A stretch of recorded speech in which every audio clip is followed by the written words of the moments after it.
start of the inaugural season.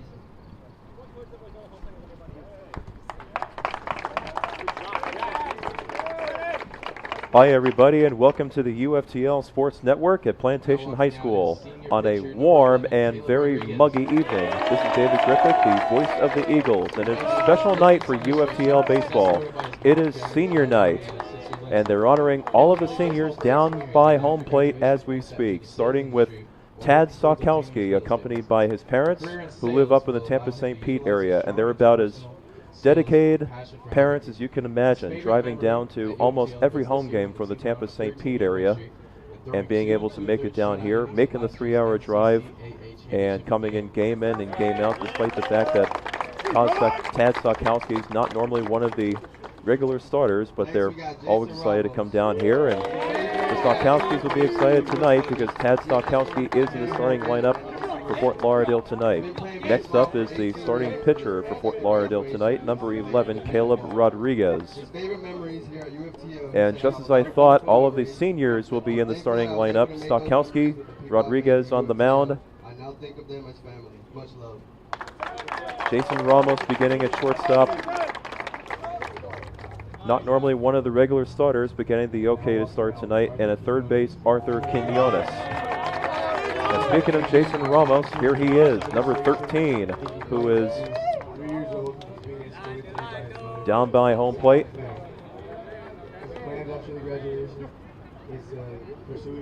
Up next is Drew Powell, number 25.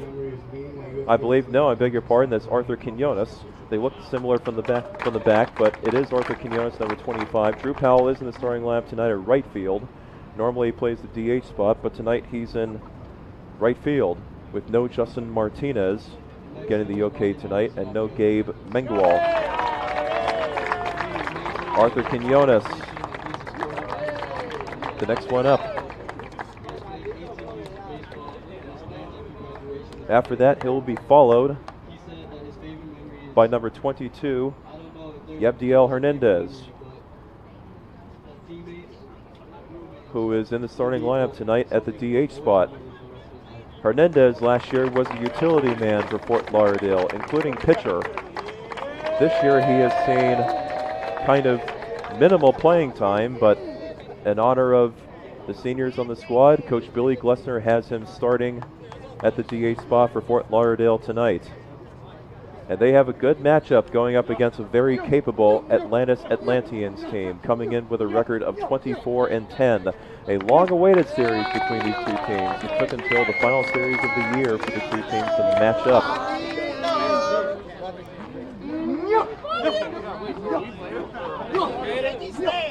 And I think they're going to get all of the seniors together down in the field and take a group photo together. 5 seniors in all on the Fort Lauderdale squad. They're a very young team, and they're a very good team. Very skilled at pretty much every position on the field and in the outfield, on the diamond and in the outfield.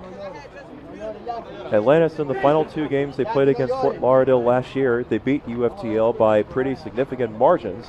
So UFTL is looking to get back into winning ways and extract some revenge against Atlantis University as they look to keep their winning ways going at home going into the postseason.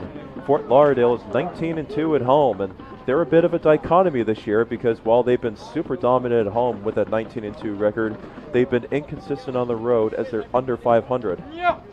And the last 2 road games they played, they lost both games to Ave Maria despite trying to rally in the 7th inning of the second game, led by a Ryan Reifenberg grand slam.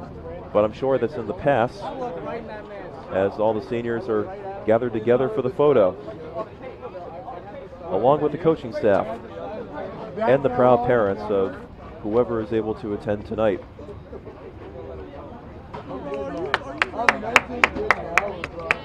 It is certainly a proud night for the Fort Lauderdale seniors. And adding on to that, since we're in April, the end of the school year, and graduation is coming up for the seniors. Only a couple weeks away, 2-3 weeks at most, as we're in the last few days of April, getting ready to head into May. How'd it go, Emily? How'd it go, Emily?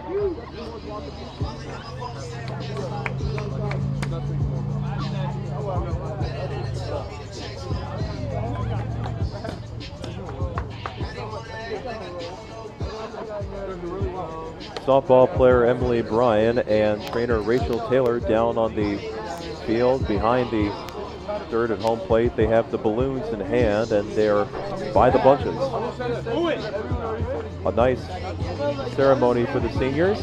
We'll take a break and we'll have the pregame remarks officially when we come back on the UFTL Sports Network. It's UFTL and Atlantis University on a very warm Friday night at the end of April at Plantation High School.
Hi everybody and welcome back to the UFTL Sports Network on the campus of Plantation High School. I'm David Griffith, the voice of the Eagles, and if you tuned in for the pregame festivities where Fort Lauderdale honor their seniors because it is senior night, we hope that you enjoyed. In the meantime, coming up in a few minutes, we'll have the first pitch between the Fort Lauderdale Eagles and the visiting Atlantis University Atlanteans. Fort Lauderdale coming in with a record of 28-20 on the season, 19-2 at home. And just like I mentioned during the ceremony, they're a bit of a dichotomy in the fact that there really is no place like home when it comes to this team. But when they go on the road, it always seems like they struggle to find who they are on the road, meaning that they can't put together enough runs to score. But the road trip is over, and they're back at home and looking to finish off the season on a positive note as they look forward to the postseason coming up in the next week. And these are two teams that are certainly similar with each other. They met a bunch last season. Fort Lauderdale got the better of Atlantis University a bunch of times.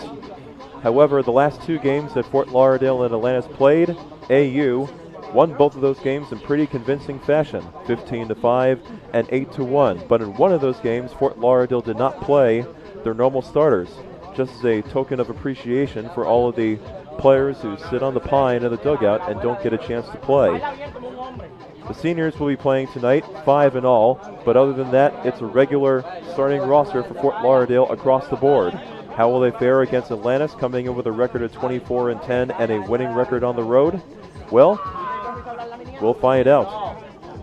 Willie Vasquez and Billy Glessner, the head coaches of both teams, behind home plate exchanging lineup cards. Fort Lauderdale and Atlantis coming up at the top of the hour, 7 p.m. on a very warm night in South Florida. We'll be back for the pregame festivities, the starting lineups, and the national anthem in just a couple of minutes. Don't go away.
We're back on the UFTL Sports Network at Plantation High School. We just had the starting lineups announced, plus the national anthem, as we take a look at the starting lineup for the Atlantis Atlanteans, coming in with a 24-10 record in their black uniforms with white numbers tonight. Leading off is the DH, number 2, Justin Suarez. Batting second is the left fielder, number 1, Jonathan Mastillier. Batting third, number 28, Jonathan Vassallo at first base. Batting in the cleanup spot is number 22, Gianni Rodriguez at third. Batting fifth is number 11, Henry Estrada at right. Batting sixth is number 7, Elvin Granado at shortstop. Batting seventh is the second baseman, number 6, Michael Ray. Batting eighth is the catcher, number 8, Joseph Cordoba. And batting ninth is the center fielder, number 20, Lucas Moreno. On the mound for Fort Lauderdale tonight is number 11, Caleb Rodriguez,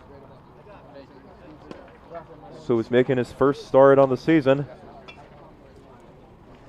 and his 7th appearance overall. No record on the year, but he does have an ERA, an elevated ERA of 7.04.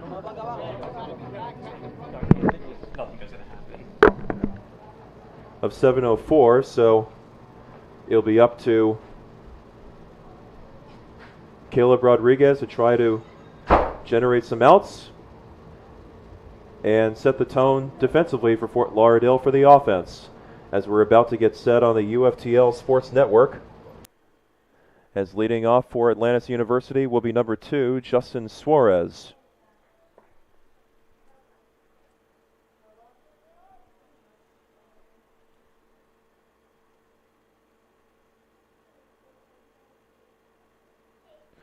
Suarez leads the team in BA at 406. Leading off against Caleb Rodriguez, and the final homestand about to get started. The final few games of the season for Fort Lauderdale. The first pitch fastball is low, ball 1. 1 ball and no strikes. Fort Lauderdale coming up with a very impressive 13-4 victory over the Florida National Conquistadors on Wednesday. There's a swing and a foul tip right behind home plate by Suarez to even the count at 1-1. Gave him another fastball. And that game was a dominant victory for Fort Lauderdale, but also truncated. It was called with runners at first and second for Fort Lauderdale in the bottom of the 5th after being halted due to a lightning delay. There's a jam shot hit into left field. Scott, the left fielder, moving to his left, and he makes the grab in the left center field gap for out number 1, as that one was in on the hands of Suarez, that fastball was. And the first out of the game is recorded on a fly out to left. That brings up Jonathan Mastillier, the left fielder. It is a warm night at the ballpark. 85 degrees is the official game time temperature. Feels like 92 with the humidity.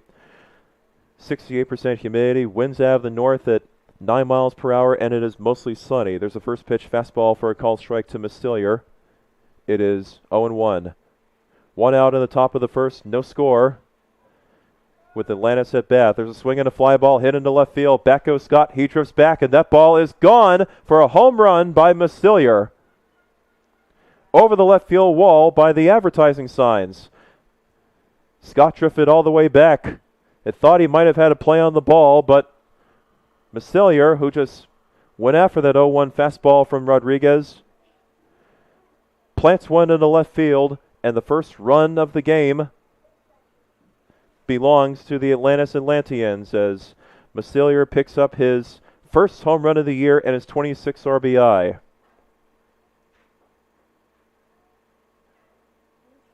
So 1-0 Atlantis. Here's a power hitter, Jonathan Vassallo, who takes a first pitch fastball at the knees for a called strike. One out in the top of the first. Atlantis with the first run of the game on a home run as they get the jump on Fort Lauderdale. Vassallo takes a fastball at the knees, a little bit outside, 1-1.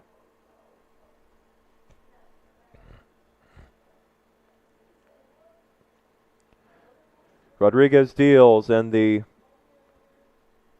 fastball is down in the dirt to Vassallo. It's 2-1. Vassallo comes into this game second in BA at 404. Swing and a miss on a fastball down low from Rodriguez. Evens the count at 2-2.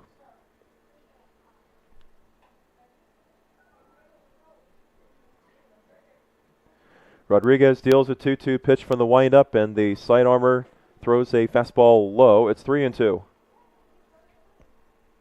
On deck is the third baseman, Gianni Rodriguez, the cleanup hitter.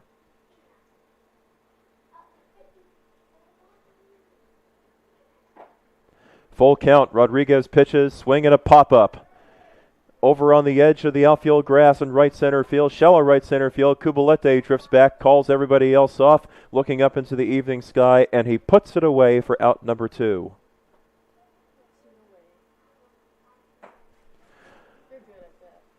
And that is a big timeout for Fort Lauderdale because Vassallo is a power hitter, coming in with a couple of home runs and 29 RBIs, but he's set down. Here's Gianni Rodriguez with 2 outs in the top of the first inning and a 1-0 Atlantis lead. The base is empty. On the home run by Jonathan Mastillier, there's a called strike on the changeup to Rodriguez. No balls, 1 strike. Righty against righty. Rodriguez with the red batting gloves on as the other Rodriguez deals. The sidearm is a changeup that is inside and down for ball 1. 1 ball and 1 strike.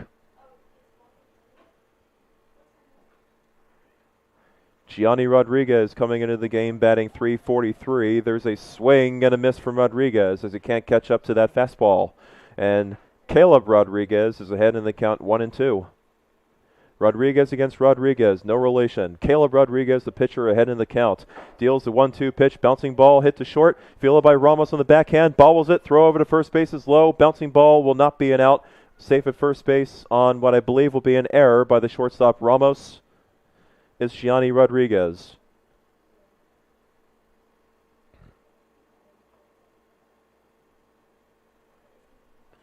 Jason Ramos starting at short tonight for Yanquiel Gonzalez, not normally one of the regular starters.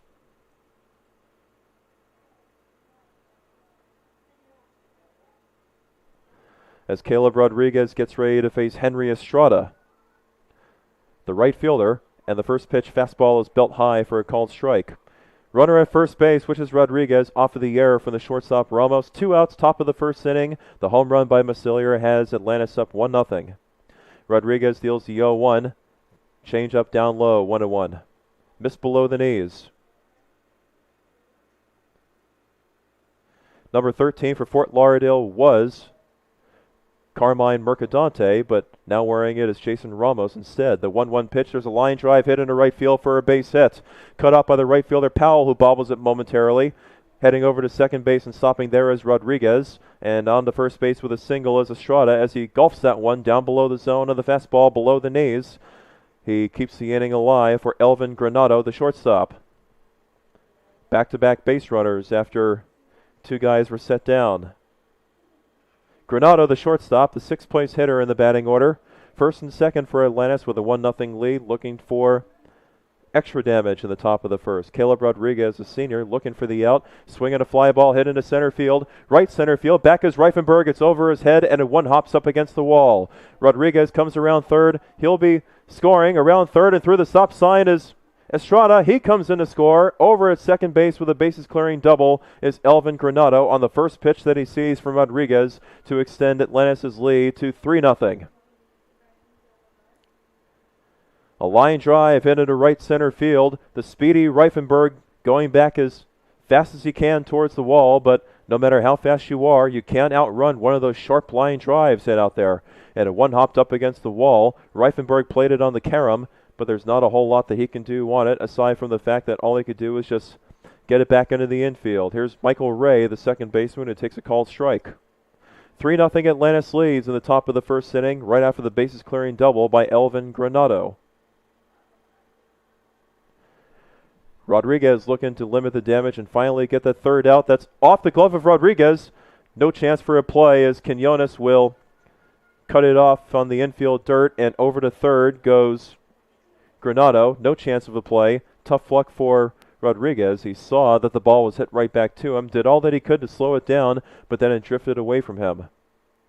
Puts runners to the corners for Joseph Cordoba, the catcher, as the UFTL catcher Brandon Riera goes out to the mound to try to settle down Caleb Rodriguez. Billy Glessner with them.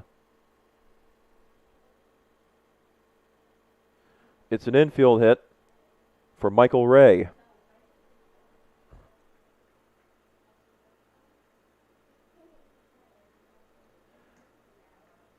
He came into this game batting only .167 and making his first start of the year. In his first at-bat of the game, gets an infield single. So the eighth place hitter, Joseph Cordoba, up to the plate. Still 2 outs in the top of the first. It's a 3-0 Atlantis lead before Fort Lauderdale has had a chance to bat. Rodriguez in his first start of the year on senior night delivers the first pitch low with a fastball. It is 1 ball and no strikes. As Riera fakes the throw to third, works the front runner, Granado, back to the bag at third. 1 ball, no strikes. Rodriguez deals. There's a bouncing ball past the reach of Quinones and over the bag at third base, down the left field line to bring home 2 more runs. Scott, the left fielder, gets to it over by the line. Both runs come in to score as they were both running on the contact. Granado scores from third, and around to score all the way from first base is Michael Ray to make it 5-0 Atlantis with 2 outs in the top of the first inning. On the single from Joseph Cordoba and in the pinch run is number 5, Angel Morel.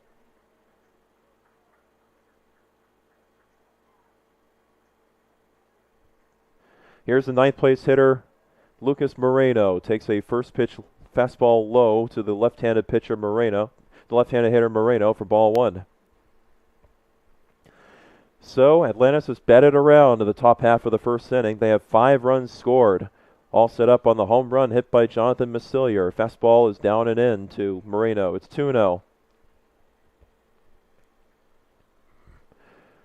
Makes you wonder how far Caleb Rodriguez will go tonight, with him giving up a 5 spot in the top of the first. We'll see if he can settle down as he delivers a slider for a called strike to Moreno. It's 2-1.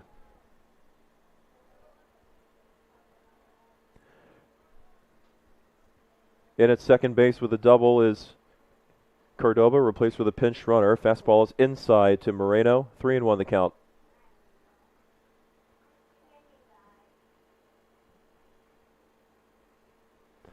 Rodriguez deals a 3-1 pitch, and it's low, ball 4. That puts runners at first and second, and again it's Justin Suarez coming up in the top half of the first inning. Billy Glessner coming out to the mound again.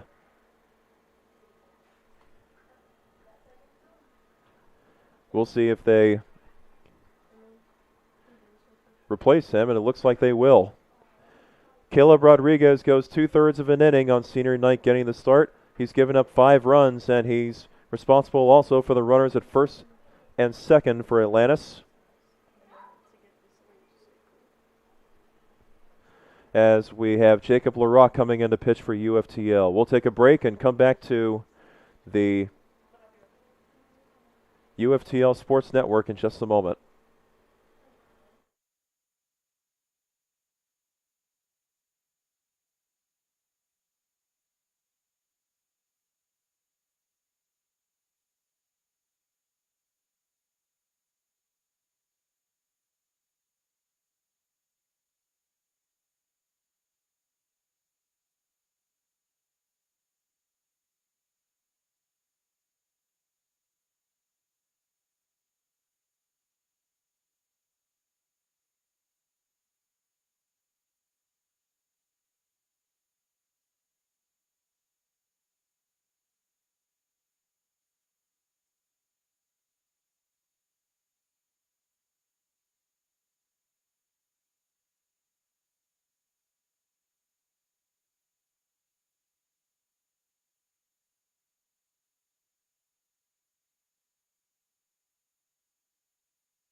So a quick start for Atlantis, a 5-0 lead with 2 outs in the top of the first inning, and it's the top of the batting order coming up again with Justin Suarez. Jacob LaRock, number 99, did the pitch for UFTL as Caleb Rodriguez, the starter tonight, goes 2/3 of an inning, giving up all 5 runs and being responsible for the runners at first and second. LaRock's first pitch is a swing and the miss in the fastball from Suarez, 0-1. LaRock coming in with a 2-1 record, with a 9 ERA exactly. His 16th appearance on the season. The 0-1 pitch, swinging a high chopper, fielded by the third baseman Quinones, goes across the diamond to first base low and not in time to get the speedy Suarez. And the bases will be loaded for Jonathan Mastillier. And still 2 guys out in the top half of the first inning. Quinones did all that he could. He reeled in that high chopper and made a throw to first base. It was a one-hopper into the glove of the first baseman, Stokowski. But not a whole lot that you can do when the ball's hit slowly. Mastillier homer to left in his first at-bat, a solo shot that got Atlantis on the board. There's a knee-high fastball for a called strike. It's 0-1.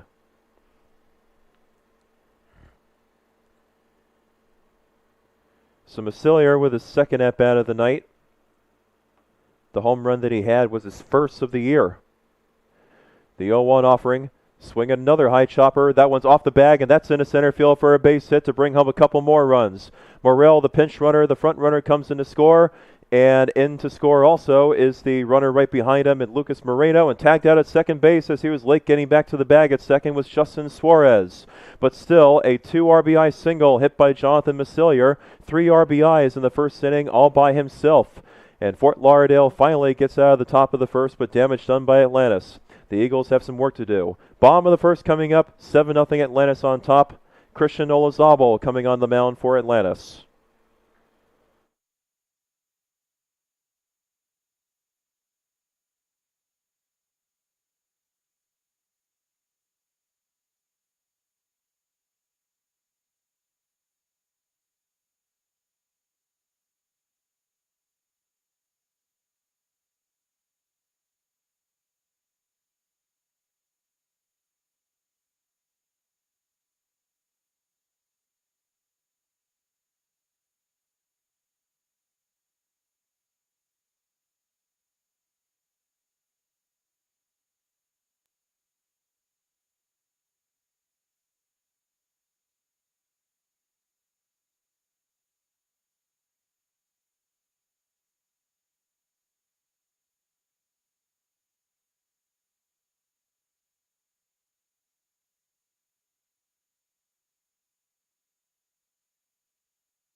Bottom half of the first inning, Atlantis getting the jump on Fort Lauderdale, scoring 7 times, including 3 RBIs by Jonathan Mastillier, a solo home run and then a 2-run single before a force out at second base end of the inning. As we take a look at the lineup for Fort Lauderdale, leading off is the left fielder number 14, Eric Scott. Batting second, wearing the number 2, and playing second base, fittingly enough, is number 2, Aderlin Kubalete. Batting third is the center fielder, Ryan Reifenberg, number 0. Batting fourth is the right fielder, number 17, Drew Powell. Batting fifth is the third baseman, number 25, Arthur Quinones. Batting sixth is the DH, number 22, Yabdiel Hernandez. Batting seventh is the first baseman, number 26, Tad Stokowski. Batting eighth is the catcher, number 21, Brandon Riera. And batting ninth is the shortstop, number 13, Jason Ramos. Eric Scott leading off against Atlantis starting pitcher Christian Olazabal, and Scott takes the first pitch in tight for ball 1. Christian Olazabal coming into this game with an ERA of over 12. A 12.27 ERA, but his record is 1-1. This is also his first start of the season. The 1-0 pitch from Olazabal, swinging a pop-up off to the right by Scott, foul and out of play. Count is 1-1 strike. Gianni Rodriguez, the third baseman, he has to have some really bad flashbacks facing Eric Scott, because In one game that Fort Lauderdale played against Atlantis, as Scott hits one back behind home plate and fell. It's 1-2. One of the games that Fort Lauderdale played against Atlantis last year, Gianni Rodriguez came in relief in the bottom of the ninth, with Fort Lauderdale down 13-11. Eric Scott had a walk-off 3-run home run against him over the left center field wall to walk it off. 1-2 from Olazabal on its way up and outside with a fastball to Scott. Easy take for him, 2-2.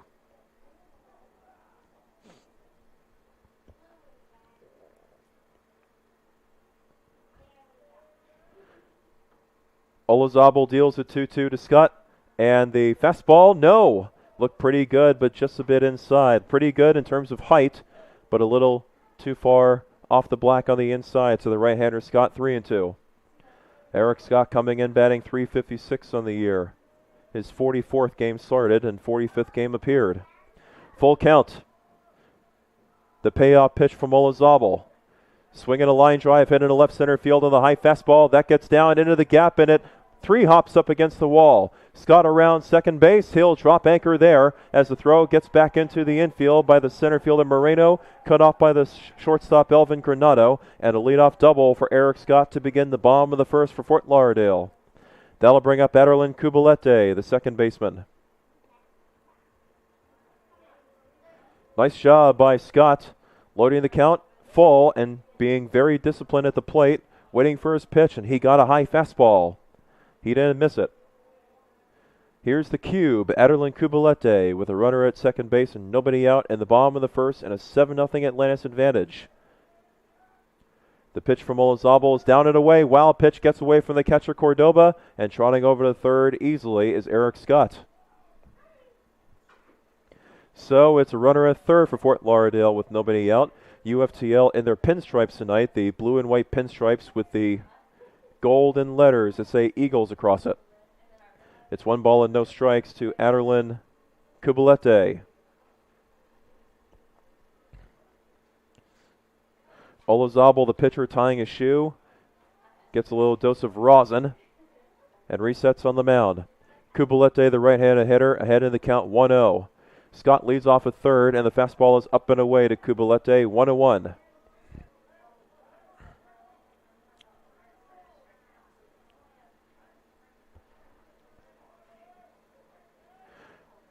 Olazabal deals a 1-1. Fastball way down and away to Cubalete. 2-1 the count. Scott, who was at second base, got to third on the wild pitch. The third baseman, Gianni Rodriguez, playing off the line, trying to protect the gap. The 2-1 pitch to Cubalete. Pitch taken for a strike. Throw back to third. A snap throw to third. Scott back in safely. Fastball runs at the belt to Cubalete on the inside corner. The count is 2-2.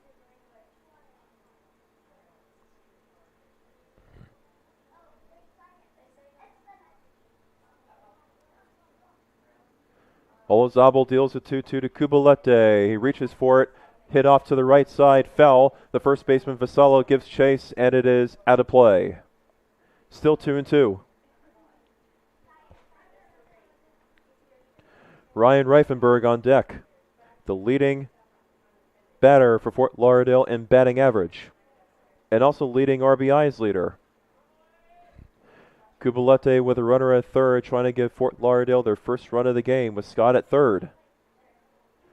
The 2-2 pitch again from Olazabal, swinging a pop-up. First base side, Vassallo underneath it. Vassallo drifts back a couple of steps, and he makes the grab in fair territory for out number 1. That'll bring up Ryan Reifenberg.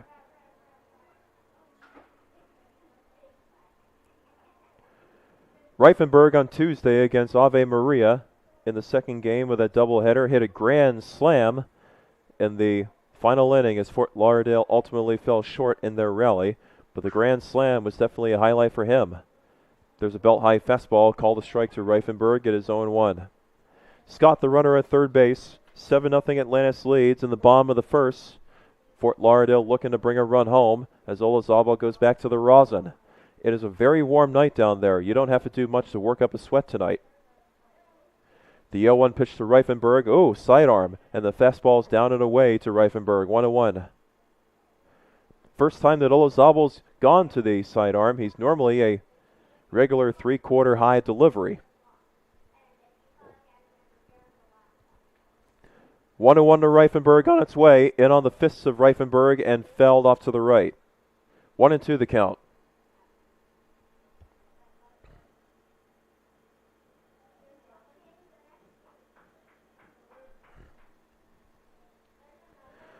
Reifenberg with 2 strikes on him, looking to protect the plate. Olazabal gets a sign that he wants, and he delivers. Strike 3 call with a fastball in the outside corner, belt high. 2 gone in the bottom of the first, and that'll bring up the right fielder, Drew Powell. First strikeout of the game for either team.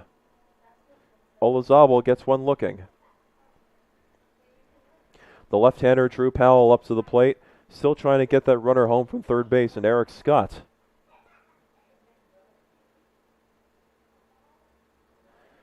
The first pitch on the way from Olazabal is high to Powell around eye level. 1 ball, no strikes. Powell comes in still on the interstate for the season, batting .174. His 8th game started.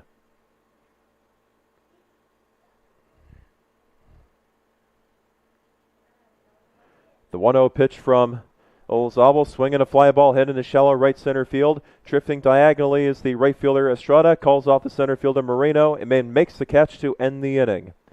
So Fort Lauderdale gets a leadoff double.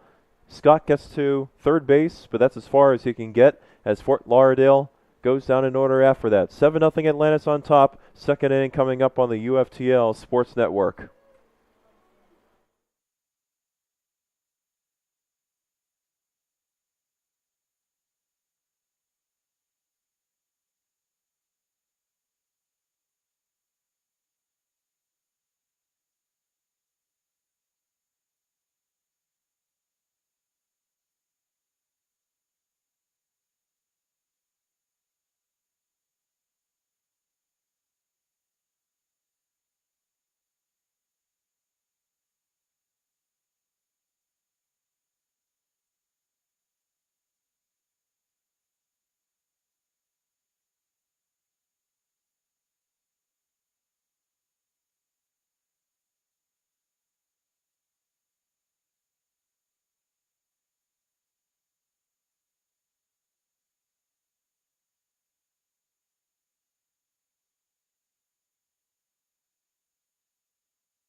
Seven nothing Atlantis leads, top half of the second inning.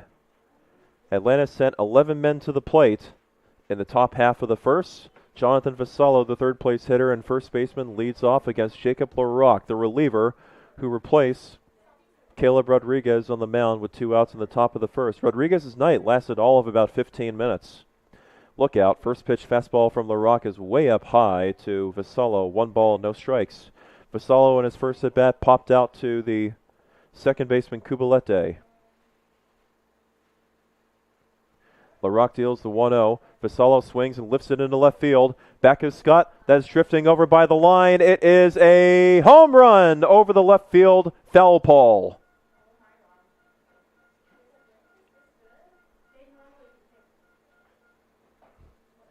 A fastball on the inside for Vasallo. He got the pitch that he wanted, sent it right down the left field line. Scott gave chase on it, took a look at it, saw he wasn't going to be able to get it, and basically pray that it would have landed to the left of the pole in foul territory. It went over the foul pole, and it extends Atlantis' lead to 8-0 in the top half of the second inning.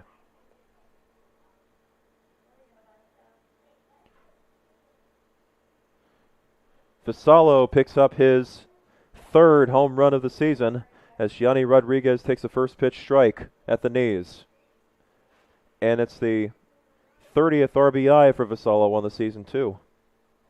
0-1 to Gianni Rodriguez. LaRocque deals low in the dirt with a fastball. 1 ball, 1 strike. Atlantis picking up their dominance against Fort Lauderdale, just like how they ended last season. And you can see why they're 24-10. They get timely hits. as LaRock misses down and away with that changeup. 2-1.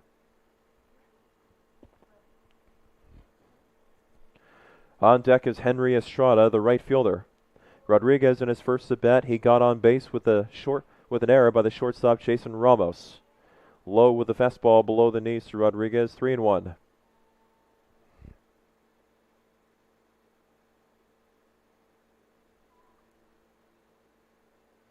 LaRock deals a 3-1 pitch. Jam shot hit off to the right and foul to make the count full. 3-2. The lights have turned on at Plantation High School as we are about 20 minutes away from sunset. Pastel blue skies turning pink. Clouds all around, but not rain clouds, thankfully. Full count pitch and fouled off to the left by Rodriguez to stay alive.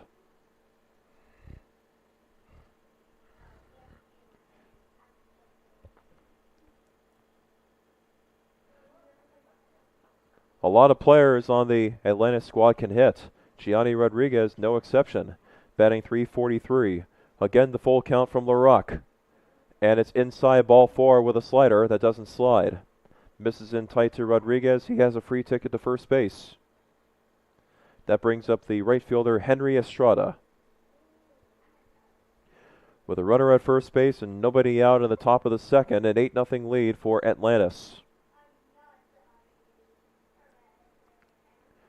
Estrada in his first at bat singled to right field on a line drive. Later came in to score on a 2-run double from Elvin Granado. Fastball misses low to Estrada. 1-0.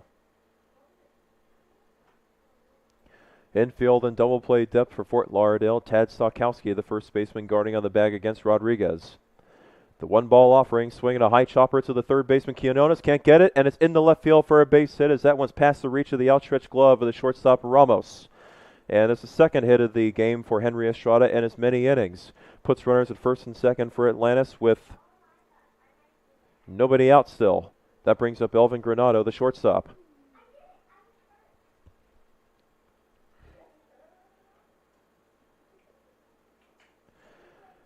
What was a line drive for Estrada for a base hit in his first at bat. This one, a very high chopper that the third baseman Arthur Quinones could not have get even if he had springs on his feet.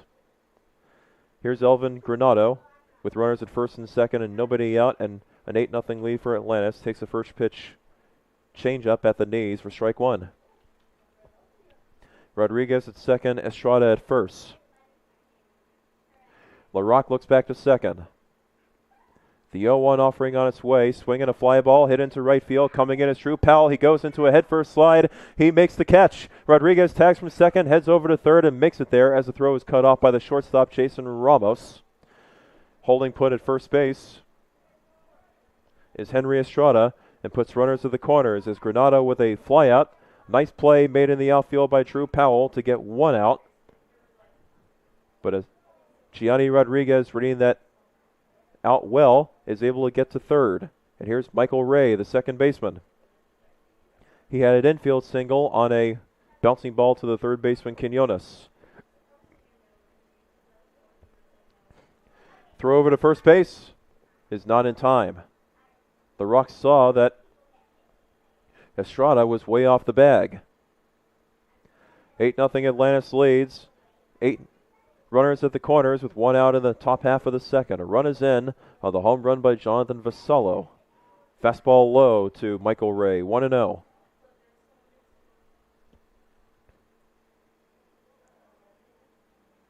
Atlantis beat Fort Lauderdale 3 times last season, twice in a row in the final 2 games of the season. Another snap throw to first base. Stokowski not guarding the bag that time, and Estrada's back in safely. Still 1 ball, no strikes to Michael Ray. The 1-ball offering low. 2-0 the count. That one down in the dirt. Dust flying up at everything.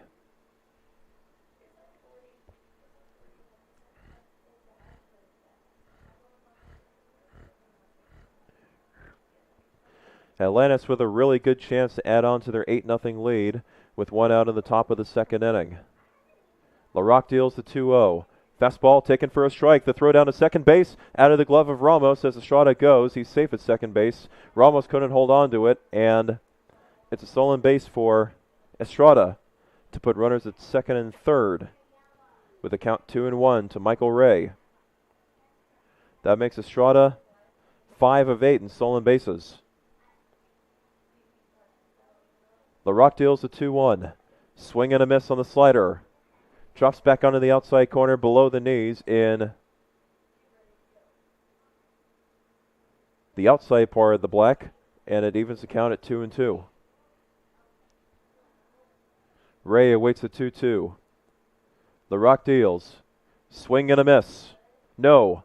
Just got a piece of it. Just foul tipped it to stay alive. It was a little tapper right behind home plate and ticked it just enough to stay alive. About as foul as the amount of fuzz on a single eyelash molecule. The count still 2 balls and 2 strikes. LaRock deals a 2-2.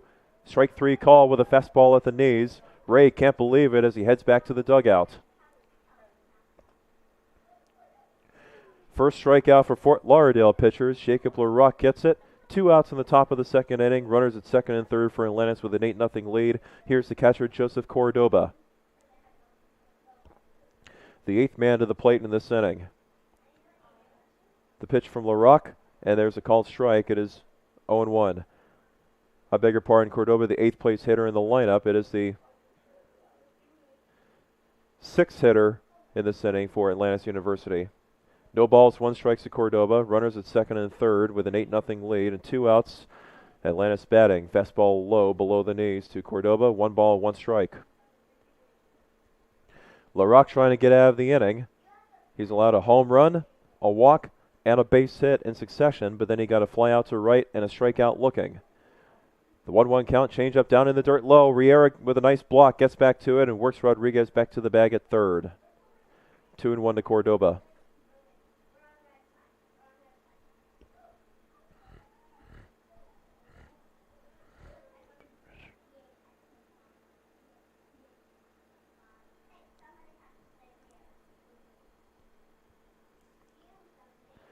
LaRock deals a 2-1.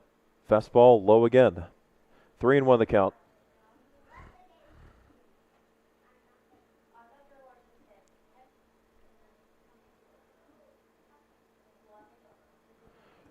A hitter's count on Cordoba. We'll see if he chases on 3-1.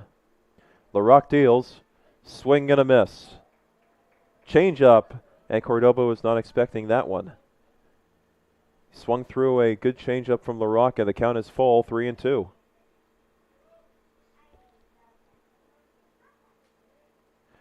LaRock deals a 3-2 pitch, low ball 4 with a fastball below the knees. Cordoba with a walk, loads the bases. The second walk allowed by LaRock in this inning, and the 9th place hitter Lucas Moreno will hit. In his first at bat, he walked, and later came in to score as a back runner off of Jonathan Massillier's 2 RBI single, which ended the first inning. The first pitch to the lefty Moreno is a called strike with a fastball on the inside corner, 0-1. Bases loaded for Atlantis with 2 outs in the top of the second inning. A run is in on the home run by Vassallo. They lead Fort Lauderdale 8-0. They had a 7-run first inning. The 0-1 pitch from LaRock, fastball in tight, and also low to Moreno, 1-1.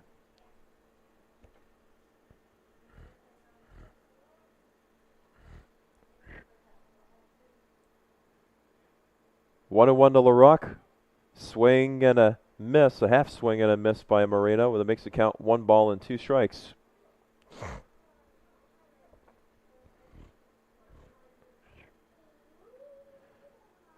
LaRock playing with fire, the bases loaded, no room for error. The 1-2 pitch, check swing by Moreno on the changeup. He takes it all the way, and it's low, 2-2. They reset.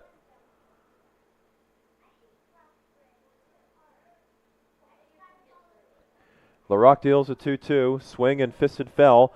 Going back after it is Arthur Quinones, the third baseman. It is out of play and over the fence and foul ground. Still 2-2 to Moreno.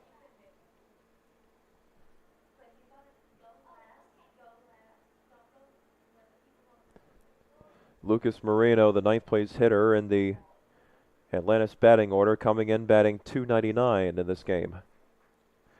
2-2 from LaRock. From the windup, he deals. And the slider doesn't slide. 3-2. Misses outside to the lefty, Lucas Moreno. And again, the count is full. 3-2.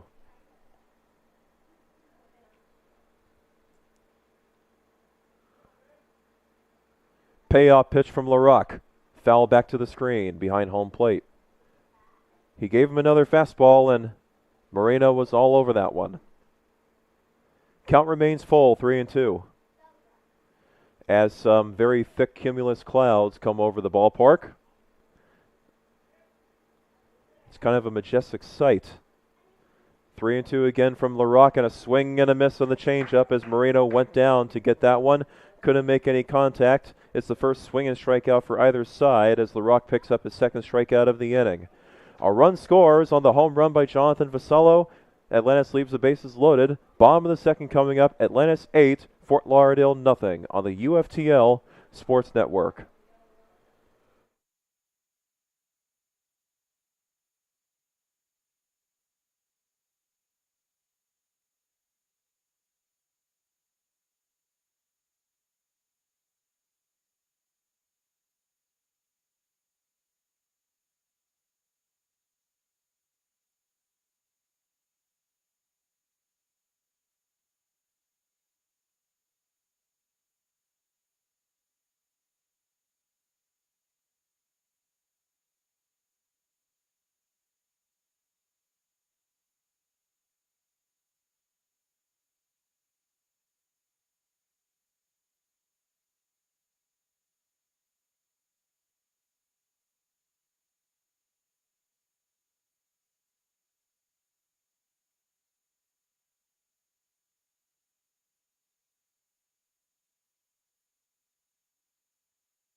Eight nothing Atlantis leads. Bottom half of the second inning.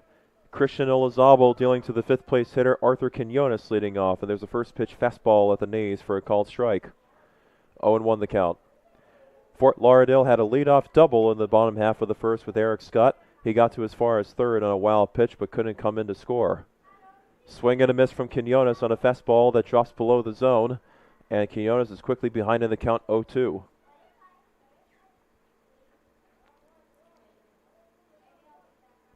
Olazabal ahead in the count, deals the 0-2, swing and a foul off to the right. Still no balls and 2 strikes.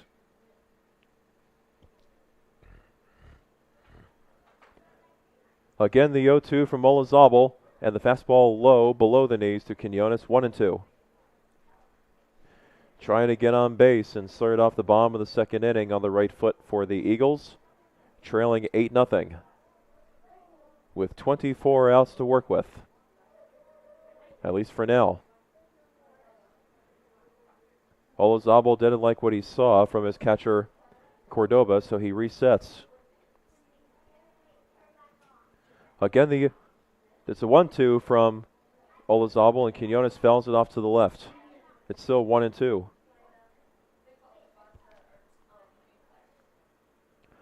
Quinones coming in batting .240.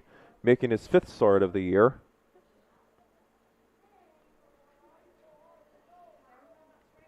He has 2 RBIs on the season. Again, the 1-2 pitch and a swing and a miss as Quinones can't catch up to that fastball from Olazabal, and there's one away in the bottom of the second.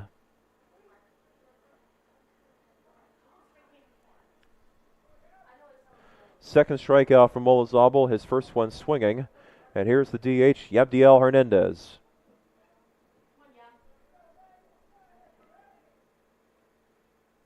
The first time that Fort Lauderdale ever played Atlantis, Yabdiel Hernandez started that game, and he was the winning pitcher in a 9-4 victory.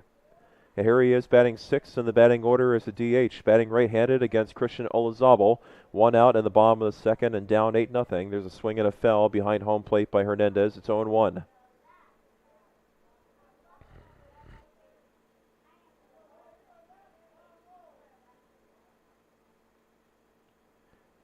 The 0-1 to Hernandez. Swing and a miss on the slider. A nasty slider, too, from Olazabal.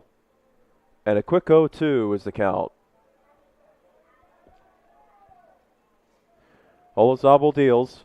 Swing and a foul over the press box. And off to the right. It's still 0-2.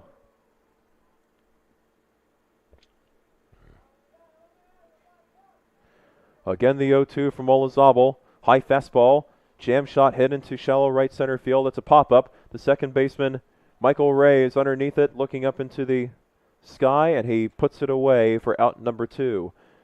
Having to deal with the lights and all, no problem for Ray. Hernandez pops out to second. There's 2 away in the bottom of the second.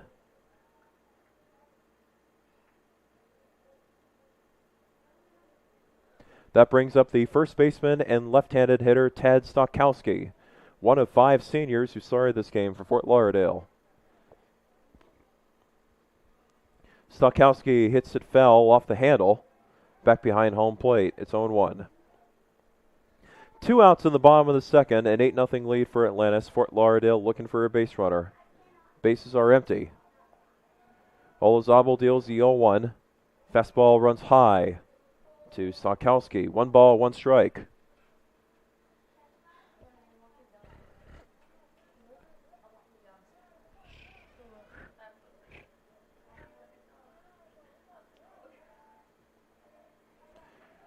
So the 1-1 from Olazabal. Slider misses low to Stokowski. 2-1.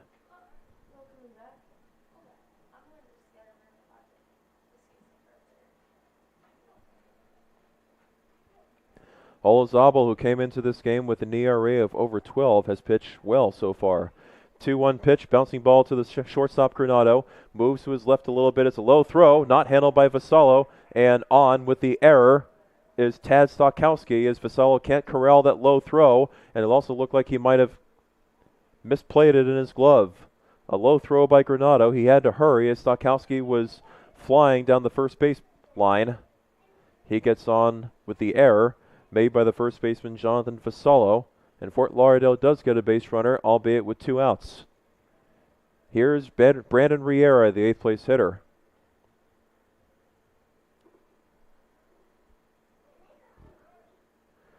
Riera comes into this game.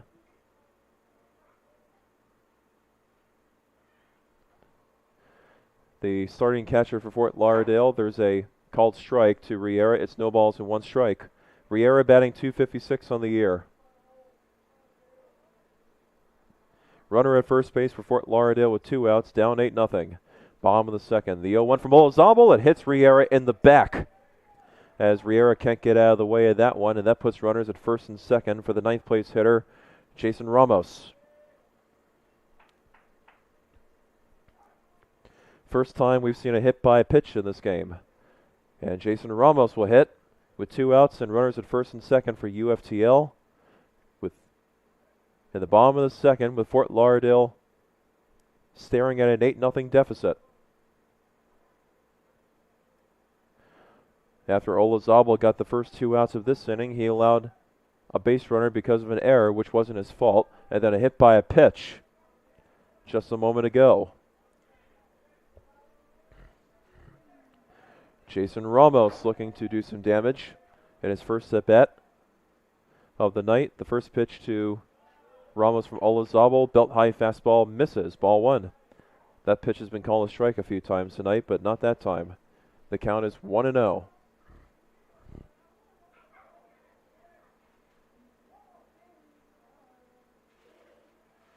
The 1-0 offering from Olazabal. Fastball in tight, right below the knees to the righty Ramos. 2-0. Timeout granted as we have a meeting on the mound. The pitching coach for Atlantis coming onto the field, and also surrounding the rest of the mound is the rest of the Atlantis infield. Trying to calm down Christian Olazabal, who has allowed back-to-back base runners, and he's fallen behind Jason Ramos. 2-0.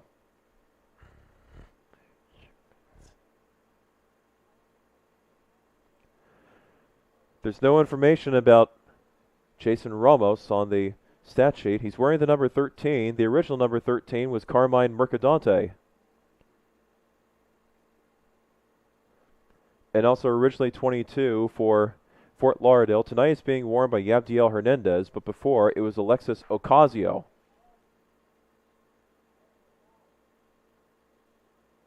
So a couple of switch-ups with the numbers.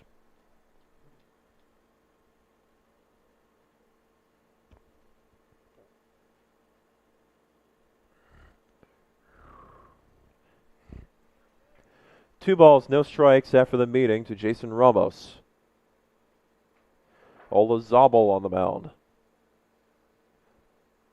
First and second for UFTL, 2 outs in the bottom of the second, down 8-0. Ramos awaits a 2-0, and a swing and a miss on a fastball below the zone. He was looking for the fastball, but Ramos unable to catch up to it. The count is 2-1.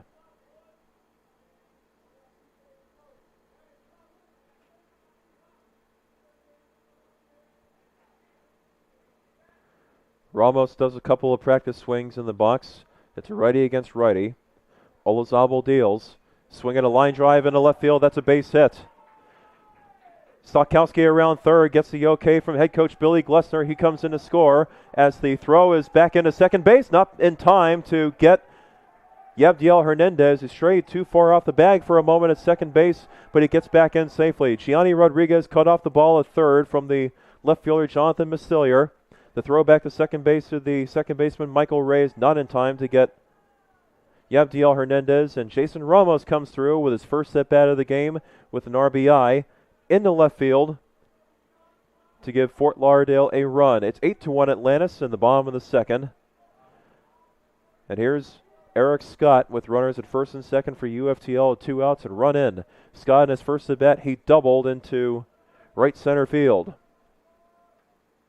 Looking to drive in another run. First pitch to Scott, shows bunt, kind of a half-hearted attempt at a bunt, pulls the bat back and takes a called strike. So Fort Lauderdale on the board after the line drive into left field by Jason Ramos. Hernandez at second, Ramos at first. The 0-1 pitch to Scott on its way. Slider doesn't slide, and it's 1-1. Misses in tight. No Wilbert Javier Vargas in the Fort Lauderdale lineup. He's been inactive for the last month due to an injury to his hand and wrist. He has a cast on his wrist, and he might be done for the season. 1-1 to Scott. Bouncing ball first base side. Trickled foul. 1-2 the count.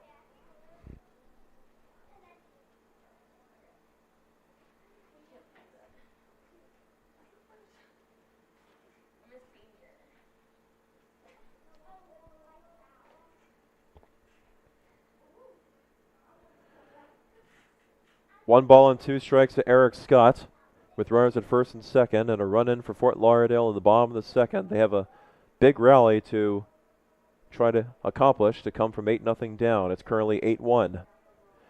1-2, the runners go. Scott swings and misses on the fastball on the outside to end the inning.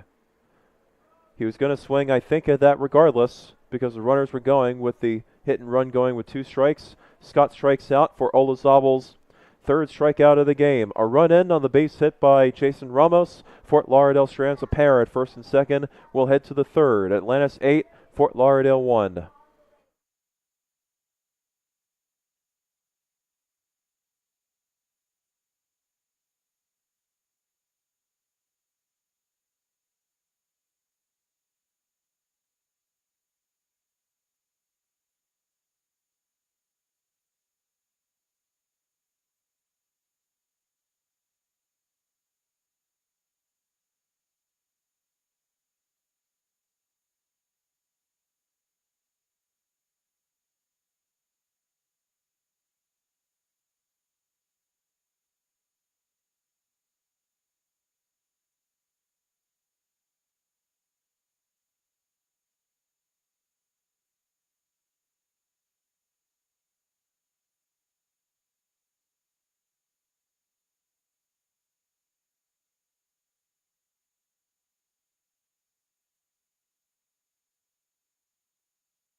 Top of the third inning, it's 8-1 in favor of Atlantis. The leadoff hitter, Justin Suarez, facing Jacob LaRock, who's still on the mound, who replaces starter Caleb Rodriguez. And there's a first pitch strike to Suarez, batting for the third time already.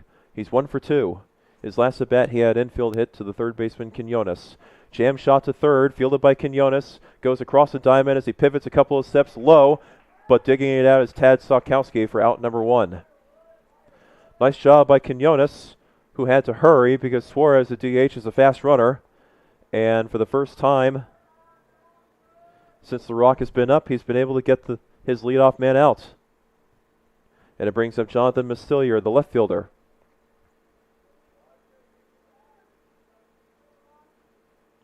Mastillier in 2 at-bats has 3 RBIs. Mastillier in the first pitch, it is in tight, or did it hit him? It hit him on the fastball inside to Mastillier. He gets a ticket to first base. And there's a runner at first for Atlantis with 1 out in the top of the third.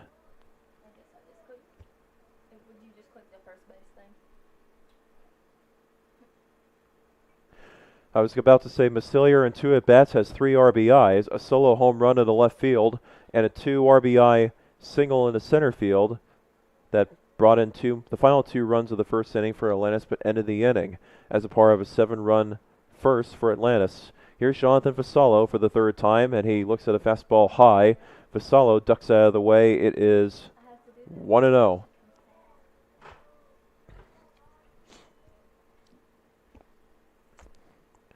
Vassallo in this game is 1 for 2. His last at bat, he homered over the left field foul pole. Inside with a fastball to Vassallo, 2-0. Jacob LaRock has been pitching since there were 2 outs in the top half of the first inning. 2-0 pitch to Vassallo, low. 3-0.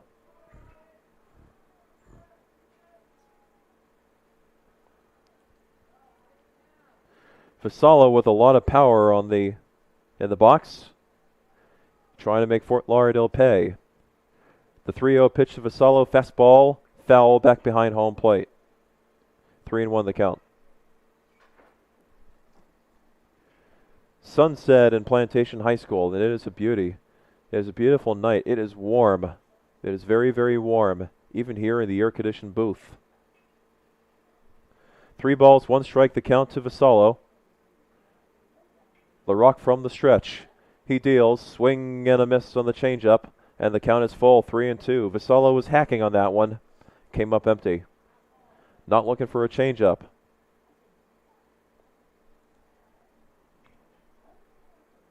And also into second base with the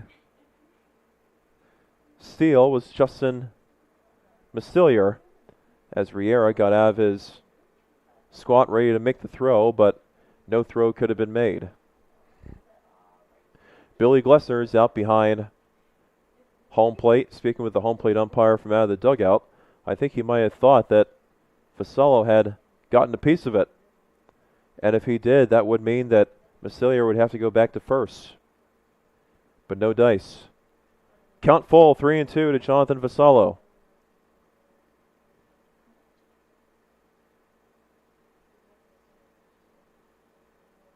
LaRock deals.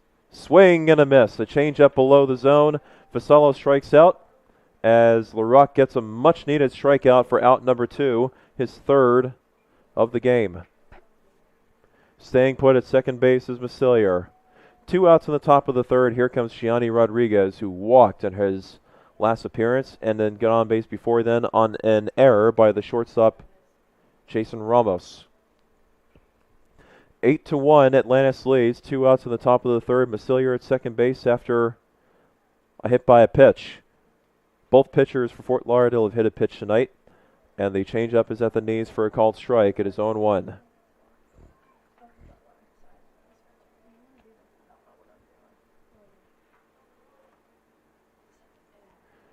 LaRock ahead in the count. Looks back to second briefly. Deals the 0-1, and the changeup is in the dirt. 1-1.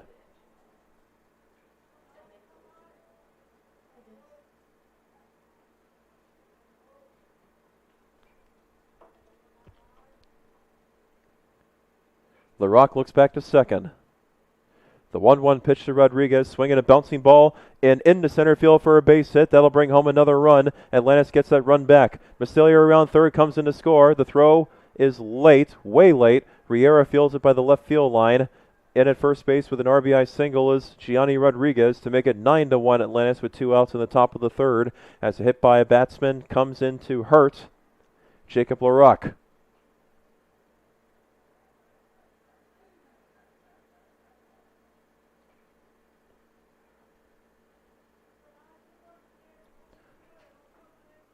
Rodriguez with his 24th RBI of the season. Here's Henry Estrada with a runner at first base and 2 outs, and a called strike with a fastball at the knees. 9-1 Atlantis currently leads with 2 outs in the top of the third. Estrada looking to continue the inning. The 0-1 pitch, reaches for it, hit into center field. Backing up is Reifenberg. He goes back, he reaches up, and he makes the catch as he goes almost into a full sprint and almost had that ball fly over his head for a second time tonight. Nice play by Reifenberg to end the inning, but Atlantis comes across with another run. They've scored at least a run in every inning so far. Bottom of the third coming up, Atlantis 9, Fort Lauderdale 1 on the UFTL Sports Network.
Nine to 1 Atlantis leads. Bottom half of the third.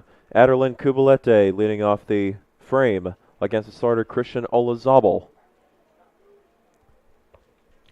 First pitch to Kubalete is a fastball low for ball 1. Kubalete in his first at bat popped out to the first baseman Vassallo. The Cube trying to get on base. The 1-0 pitch hit up the middle on a bouncing ball past the second baseman Michael Ray and into center field for a base hit.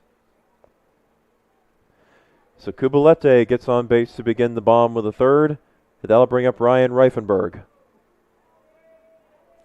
A 1-0 fastball to Kubalete, and he put it in the one spot over by second base where the second baseman and the shortstop are in between the bag but not directly on it. Reifenberg in his first at bat struck out looking. Fort Lauderdale down 9-1 and looking to try to mount a comeback as the changeup is down in the dirt low to Reifenberg. Nice stop on the block by the catcher Joseph Cordoba. 1-0 the count.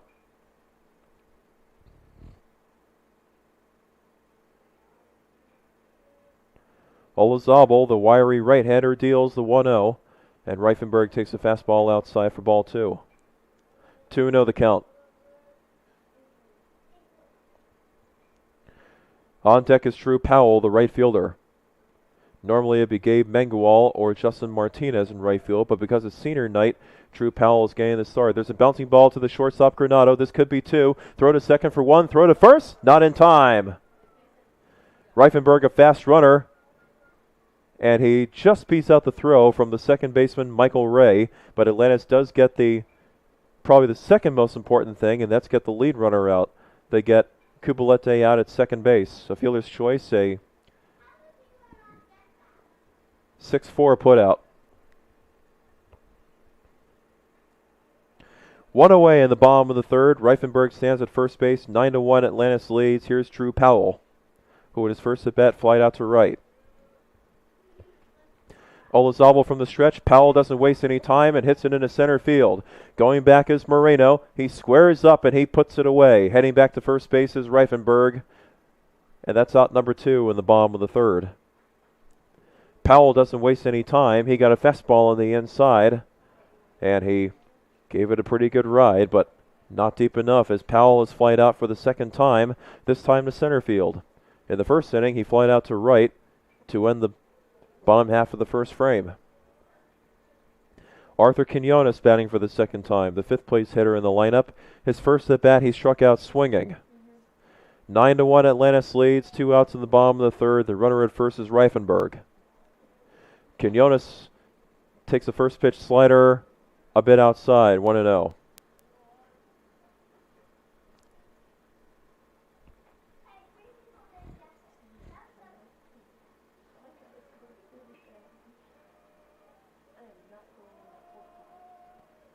One to 0 the count, and there's a swing and a foul back behind home plate by Quinones. 1-1 the count.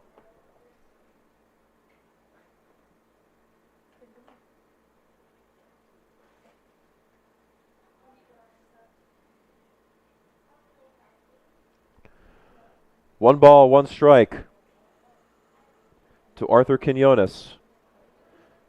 Olazabal from the windup. There's a check swing. He did not go around. The fastball is high to Quinones. 2-1 the count.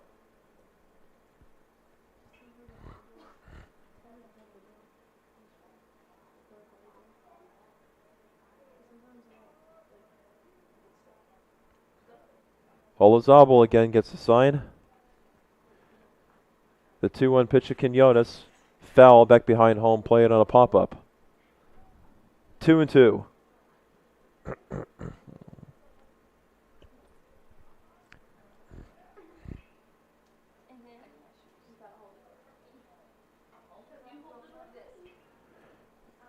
Quinones trying to atone from his strikeout in the second inning, bottom of the second inning, leading off. Olazabal looking to finish him off and get out of the inning with a shutdown inning. The 2-2 pitch to Quinones, way up high for ball 2. The throw to, or for ball 3 rather, throw to second base is late to tag out Reifenberg, who is running on the pitch. Way high, it brings Cordoba out of his squat. 3 balls, 2 strikes, Arthur Quinones. He's loaded the count full, and he's had a couple of duels with pitchers this season, including one on Wednesday against Florida National. Full count pitch, outside and down, ball 4. Quinones takes the 2-out walk. So Yabdiel Hernandez will hit with 2 outs and runners at first and second for UFTL, down 9-1. Yabdiel Hernandez, the DH, in his first at bat, he popped out to the second baseman Michael Ray. Jonathan Vassallo and Joseph Cordoba, the first baseman and the catcher respectively, going to the mound to try to settle down Olazabal.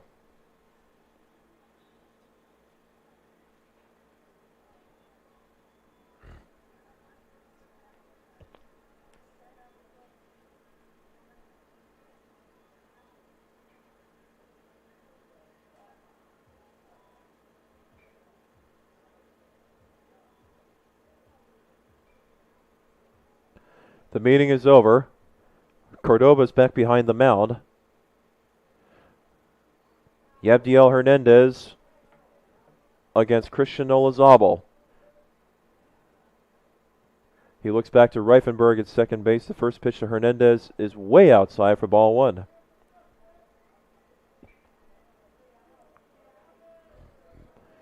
Yabdiel Hernandez, one of the seniors on the team, one of 5 seniors on the Fort Lauderdale squad, starting tonight. The 1-0 pitch, fastball down, 2-0. Another one of the seniors for Fort Lauderdale is the runner at first base, Arthur Quinones. He was not on the Fort Lauderdale team last year, This year he is, and he's made some nice plays offensively and defensively. 2-0 to Hernandez. Fastball is down and away. 3-0 to Yabdiel Hernandez, who's in the driver's seat against Christian Olazabal.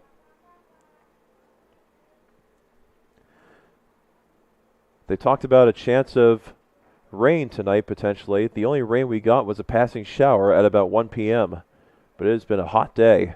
3-0 to Hernandez. There's a called strike at the belt to make the count 3-1. We'll see if Hernandez opts to take it again. It's still a hitter's count.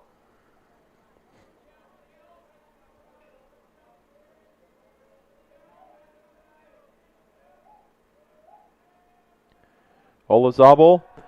Oh, he slips off the mound as he tried to throw out Reifenberg, trying to get back to the bag at second. That's not a balk because he wasn't coming towards home plate, but rather he was coming towards the second base bag. If he had come towards home plate and then slipped off the mound, that would have been a balk and both runners would have advanced. Not the case here. But he does the important thing of working Reifenberg back to the bag. 3-1 pitch, fastball, low, ball 4. Hernandez walks. And they're loaded for Tad Stokowski. With 2 outs still in the bottom of the third. And Fort Lauderdale trailing 9-1. But Stokowski has a chance to do some damage. In his first at bat, he got on base because of an E3, and later came around to score on the RBI single from Jason Ramos. Stokowski looking to get Fort Lauderdale back in this game a little bit. Olazabal with the bases loaded. First pitch to Stokowski. Foul by Stokowski back behind home plate to the backstop. 0-1. Stokowski swinging at the first pitch. The first pitch after a walk allowed.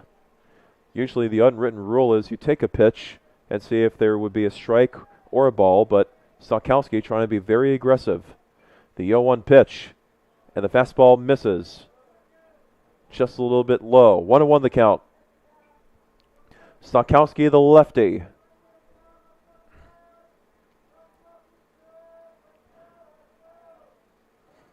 Another one of the seniors on the team. 1-1 to Stokowski. Foul off the mask of Cordoba. And the count is 1-2.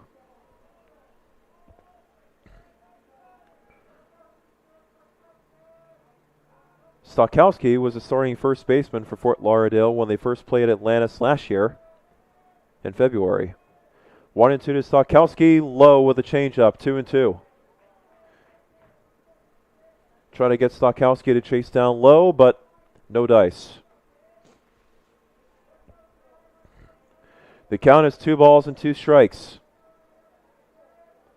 Stokowski against Olazabal. Who wins? 2-2 pitch, swing and a miss on the high fastball to end the inning. On a pitch that was most likely ball 3. Stokowski can't catch up to that fastball. He strikes out swinging. Olazabal picks up his 4th of the game. We'll head to the 4th inning as Olazabal, as difficult as it was, does get a shutdown inning. 4th inning coming up, 9-1, Atlantis leads. And Brady Reinhardt onto the mound for Fort Lauderdale. We'll be right back.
Top of the fourth inning, Brady Reinhardt comes in to pitch for Fort Lauderdale as he gets ready to face the sixth place hitter Elvin Granado. 9-1 Atlantis leads, top of the fourth inning. Reinhardt deals the first pitch to Granado low for ball one. Brady Reinhardt coming into this game with a 0-2 record, a 4.30 ERA, his 11th appearance on the season. And he's a lefty. 1-0 from Reinhardt. Fastball misses in tight, 2-0. Granado in 2 at-bats is 1 for 2. He had a 2 RBI double to center field in the first, and his last at-bat flied out to right. Reinhardt deals a 2-0. Swinging a line drive hit into right center field. That's into the gap. Nobody's getting this one. It rolls up against the wall. Barehanding it is Powell. Granado into second base with a leadoff double, standing up. And it makes the job of Brady Reinhardt difficult from the get-go because he has to work from the stretch after only one batter face. As Granado gets a second double of the night, and Michael Ray has a chance to add on to Atlantis' lead with a base hit.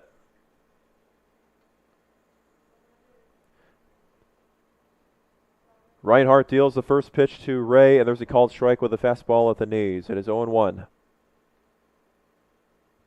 9-1 Atlantis leads. Runner at second base, a leadoff double by Granado. Top half of the fourth. Nobody out. The 0-1 from Reinhardt, a swing and a miss on a fastball down low from Ray. It's 0-2. The Fort Lauderdale athletes have congregated on the game for tonight. The 0-2 pitch from Reinhardt, fastball high, a check swing from Ray. It is 1 ball and 2 strikes.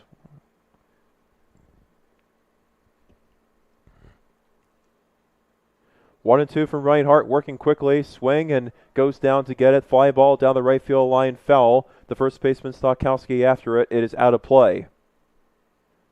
It's still 1-2 to Michael Ray. On deck is Joseph Cordoba, the catcher and the 8th place hitter.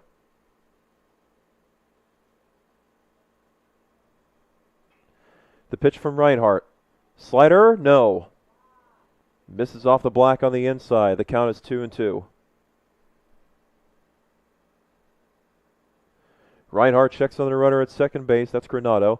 2-2 pitch. A slider again and a swing and a miss to Ray for out number 1 in the top of the fourth as Michael Ray can't catch up to the slider. Swings right through it.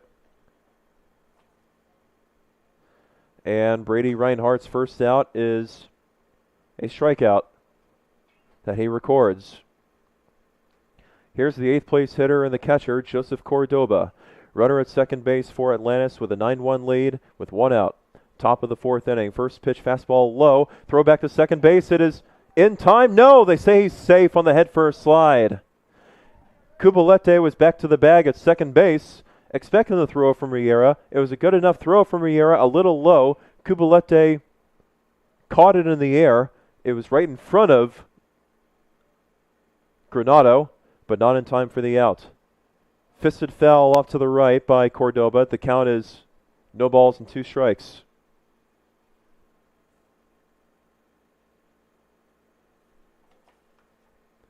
The 0-2 pitch from Reinhardt with a sidearm delivery and a fastball and I guess it's not strike 3 yet. It thought the count was 0-2, but I guess not.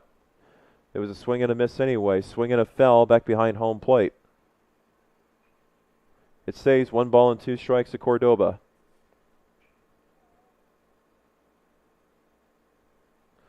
Reinhardt again deals. Swing and trickled foul, third base side. Still 1-2 to Joseph Cordoba.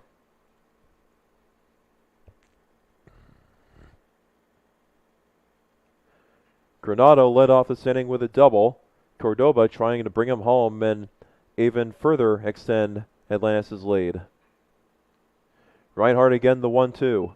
Swinging a fly ball hit into center field. Hit pretty well. Reifenberg is back. Squaring up is Powell in right field. He makes the grab. Tagging his second base and heading over the third is Granado. He makes it as the throw is cut off by the shortstop Ramos for out number 2.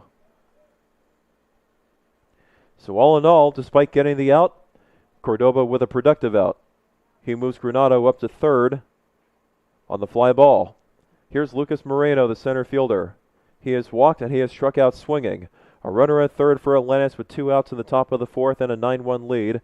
Moreno looks at a fastball low and outside, ball 1. Reinhardt trying to get out of the inning without allowing a run. Granado led off this inning with a double. 1-0 from Reinhardt. Low with the fastball, 2-0.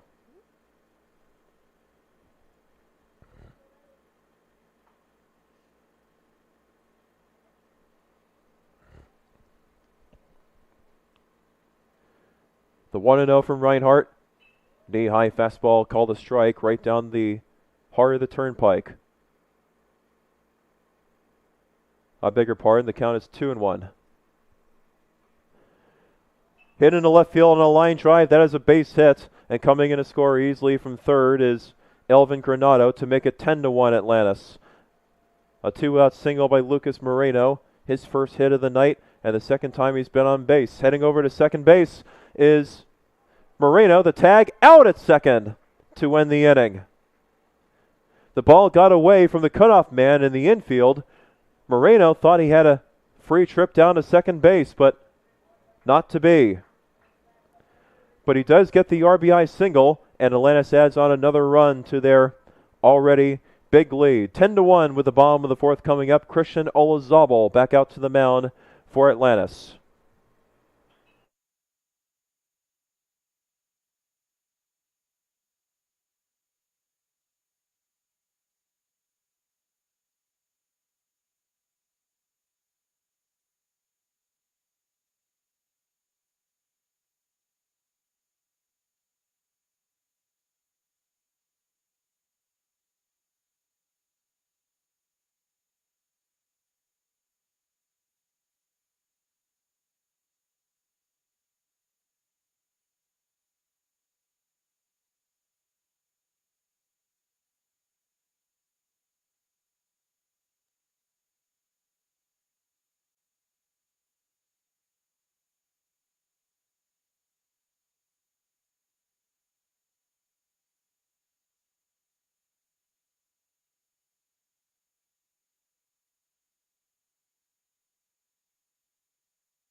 Brandon Riera leading off the bottom of the 4th for Fort Lauderdale. Atlantis leads 10-1.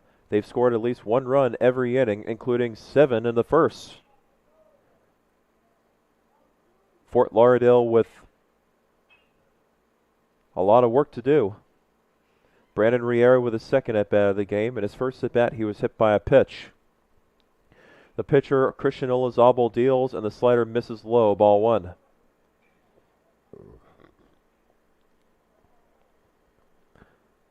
Riera came into this game batting .256 on the year. The 1-0 pitch low with a fastball that time to Riera, 2-0. Fort Lauderdale's gotten runners on base every inning. It's just that they haven't been able to put across the hit to get them closer if possible.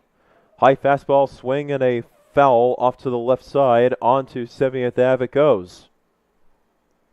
The count is 2-1. Riera was looking for the high fastball, and he sure as heck got it. 2-1 the count. Olazabal deals. High fastball again. Riera lifts it into center field. Going back in a full sprint is Moreno. He squares up in front of the wall, and he makes the catch as his back goes colliding with the wall for out number 1. A lot of contact made by Riera on that one, but just not deep enough on that high fastball. If it were a little lower, that probably could have gotten more lift on it. But anyway, there's 1 out in the bottom of the 4th, and here comes Jason Ramos, who has a hit, and the only run driven in for Fort Lauderdale so far drove in Tad Stokowski. The 1 run that scored for Fort Lauderdale was an unearned run charged to Olazabal. Ramos takes a first pitch fastball at the belt. 1 strike. Bases empty for Fort Lauderdale in the bottom of the 4th. 1 away. They trail 10-1. Olazabal deals the 0-1. Oh, look out, Ramos. A very close shave as Ramos limbos out of the way of that one. 1 ball, 1 strike.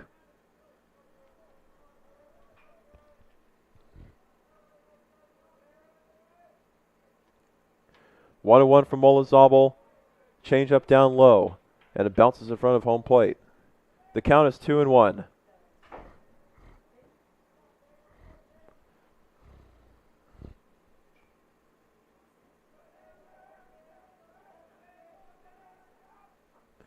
The 2-1 to Ramos, fastball in. 3-1 the count.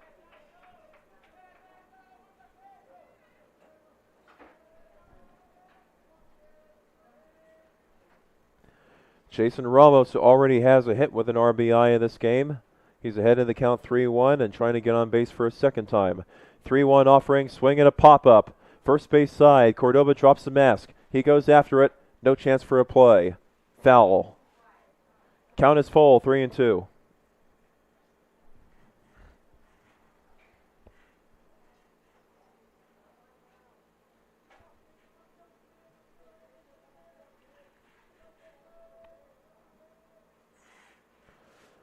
Olazabal goes to the rosin bag as he resets.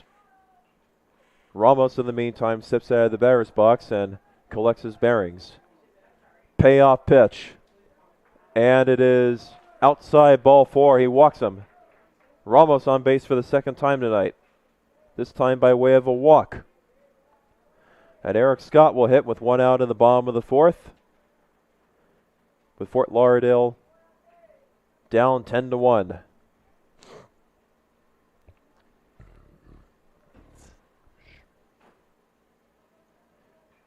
It's not a run rule situation yet.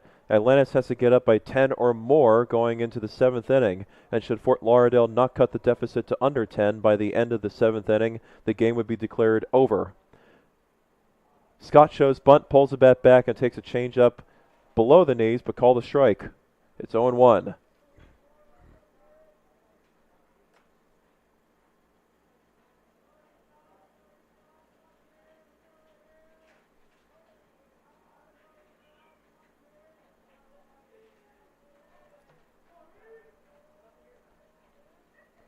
Oh and 1 from Olazabal, swing and a miss. The runner goes, and into second base with a steal is Ramos. Actually, it looks like Eric Scott had struck out, and he does. Scott strikes out, and there's, or they say, they're sending Ramos back to first base.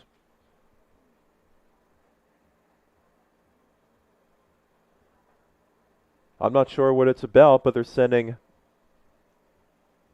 Ramos back to first despite the fact that he tried to steal on it. Eric Scott is out on the strikeout. The swing is strikeout. 5 strikeouts in all for Olazabal. Aderlin Kubalete to hit with 2 outs in the bottom of the 4th. Willie Vasquez, the head coach of Atlantis, out of the dugout trying to figure out what is going on. Fort Lauderdale had a steal going on, but Ramos is sent back to first base. I don't know what it's about, but it favors Atlantis. So I don't know what exactly Willie Vasquez could be asking the home plate umpire about. Kubalete, the second baseman in this game, is 1 for 2. He's popped out to the first baseman, Vassallo, and he has singled into center. Snap throw to first, and Ramos back in with a head-first slide.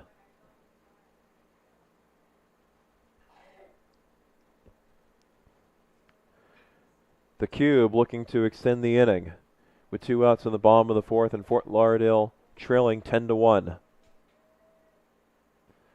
First pitch to Kubalete. He reaches for it on the low fastball, hits it into shallow center field. Coming in is Moreno, who goes into a slide onto his knees, and he makes the catch to end the inning. Moreno had to come in a long way, and he can thank him. He can consider himself lucky he was playing in regular depth, because that was a Texas leaguer hit in a shallow center field, coming in at a full sprint. He went onto his knees in a slide and makes the grab to end the inning as Fort Lauderdale leaves the runner stranded at first base. 5th inning coming up at Plantation High School. Brady Reinhardt back on the mound. Atlantis 10, Fort Lauderdale 1.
First pitch is a foul off to the right by the leadoff hitter, Justin Suarez. It is no balls and 1 strike, facing Brady Reinhardt. Top half of the 5th inning, 10-1 Atlantis leads. The 1-0 pitch from Reinhardt, fastball misses outside, 1-1.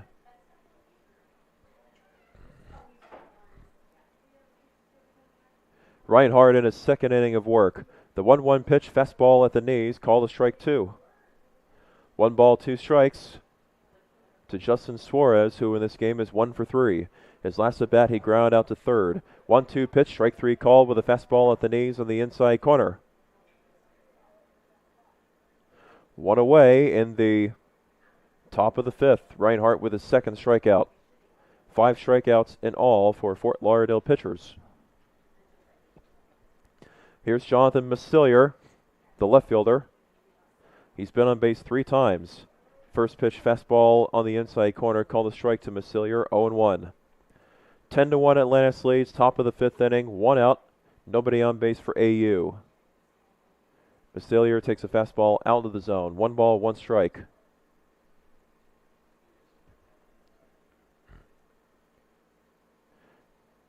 Reinhardt working quickly, the 1-1 pitch and the fastball misses outside, 2-1. Reinhardt is the 3rd pitcher for Fort Lauderdale pitching staff tonight. The Fort Lauderdale pitching staff tonight. The 2-1 pitch, change up down low, and a swing and a miss by Massilier to make it 2-2.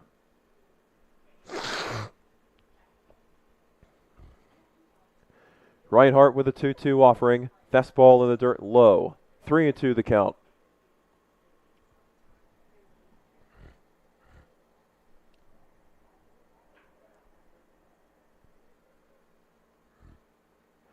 Reinhardt with a payoff pitch, and it's way out of the zone, ball 4. Massilier knew it. He dropped the bat before the ball reached the glove of the catcher, Riera.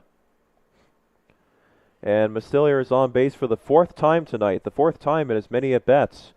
2 hits, which have yielded 3 runs, a hit by a pitch, and now a walk. And Atlantis has not gotten down 1-2-3 at all tonight. They've scored at least 1 run in every single inning so far. Jonathan Vassallo takes outside for ball 1. The fake throw from Riera to first works Massilier back to the bag at first. 1 ball, no strikes. A 10-1 Atlantis lead with One out in the top of the fifth. And a runner at first. Reinhardt deals the 1-0 outside and low. 2-0 the count. Vassallo is 1 for 3 in the second inning. He led off the inning with a solo shot into left field. A home run over the left field foul pole. The 2-0 pitch from Reinhardt on its way to Vassallo. Low with a fastball. Below the knee level. 3-0 the count.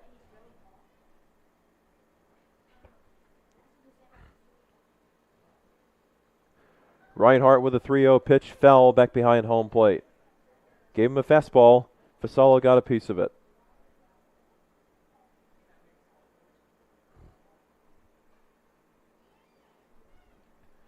The lefty's ready. He deals. Strike two called on the fastball in the inside corner. Count is full of 3-2. Vassallo gets his timeout granted and goes over to Willie Vasquez, the head coach of Atlantis and also the third base coach, getting some instructions from him. I think this might be a scouting report about what Reinhardt likes to do when he gets 2 strikes on a batter and a full count situation. Vassallo walks back into the box, the burly right-hander. He's ready. Reinhardt's ready. The 3-2 pitch on the way. Swinging a fly ball hit into right center field. That's into the gap. Reifenberg gives chase. Reifenberg makes the grab. Heading back to first base is Massilier as the throw gets loose into the infield, but Massilier holds up at first base for out number 2. Nice catch by Reifenberg. It looked like it would have been in the gap again in right center field. Reifenberg playing in the right spot. He reached up for it with his glove and did a little hop in the process to make sure the ball safely landed into his glove. 2 away in the top of the 5th. Runner at first base for Atlantis with a 10-1 lead, and here comes Gianni Rodriguez. His 4th time at bat, and there's a called strike with a fastball in the inside corner. No balls, 1 strike. The 0-1 pitch from Reinhardt is low for ball 1 as Massilier goes. Throw to second base, not in time for the out. Massilier in with a steal.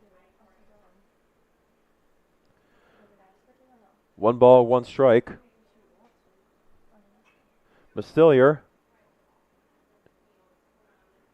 is now a perfect 8 of 8 in stolen bases. He has not been thrown out this year. 1-1 pitch to Rodriguez, outside corner with the fastball, 1-2. Reinhardt looking for the 3rd out. The 1-2 pitch to Rodriguez. Swing and a miss. Riera has to go to first to complete the play with first base open, which he does. And for the first time all night, Atlantis does not score a run, but they do have at least a base runner on. As Fort Lauderdale averts would-be disaster, Reinhardt comes back after allowing the 1-out walk and gets a couple of outs on the strikeout to give him 3 on the game. 10-1, Atlantis leads. Bottom of the 5th coming up. UFTL back to the plate.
Ryan Reifenberg to lead off the bottom of the fifth for Fort Lauderdale.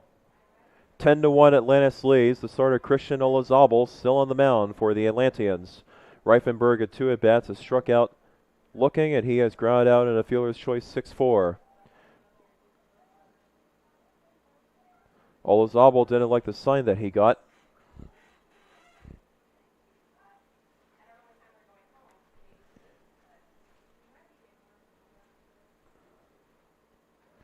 Reifenberg with Fort Lauderdale down 10-1, trying to get on base.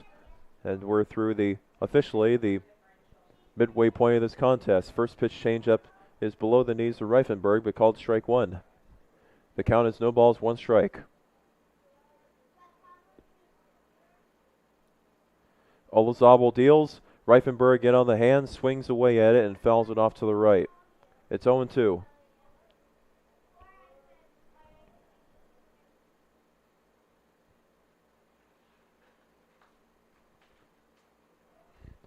No balls, 2 strikes. Reifenberg needs to protect the plate with 2 strikes on him. Olazabal deals. And strike 3 call with a changeup as it drops to the knees. And Reifenberg is struck out looking for the second time. 1 away in the bottom of the fifth. 6 strikeouts for Olazabal. That brings up Drew Powell, the right fielder. He's 0 for 2 in this game with flyouts to right field and center field in order. 10-1 Atlantis leads, bottom of the fifth inning. 1 out, nobody on base for UFTL. Called strike on the inside corner to Powell. Looked pretty in tight, but called a strike anyway. 0-1.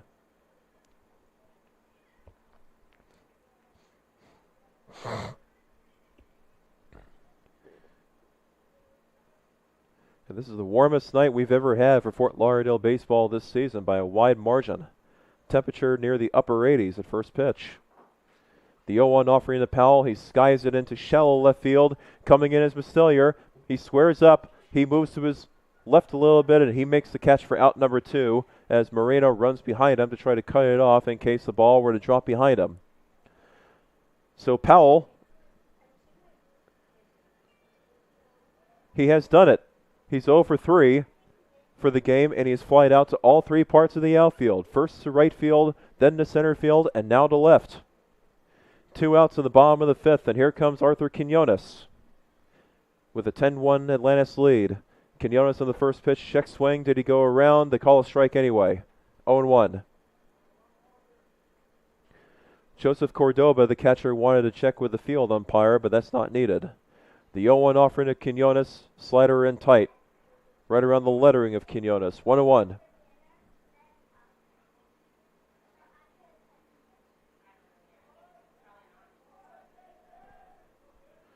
Olazabal deals the 1-1 and dribbled foul off to the right for Quinones. 1-2 the count. Neither team has had a 1-2-3 inning at the plate. Quinones looking to stay alive. 1-2 pitch on the way, fastball above the belt high, 2-2.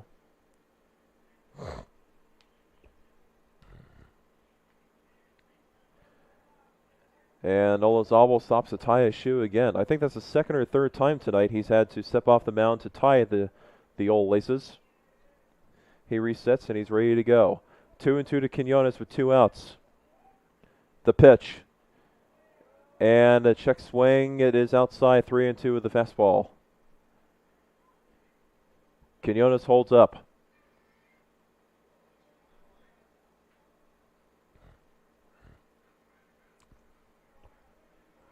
The payoff pitch from Olazabal, high ball 4 with a fastball.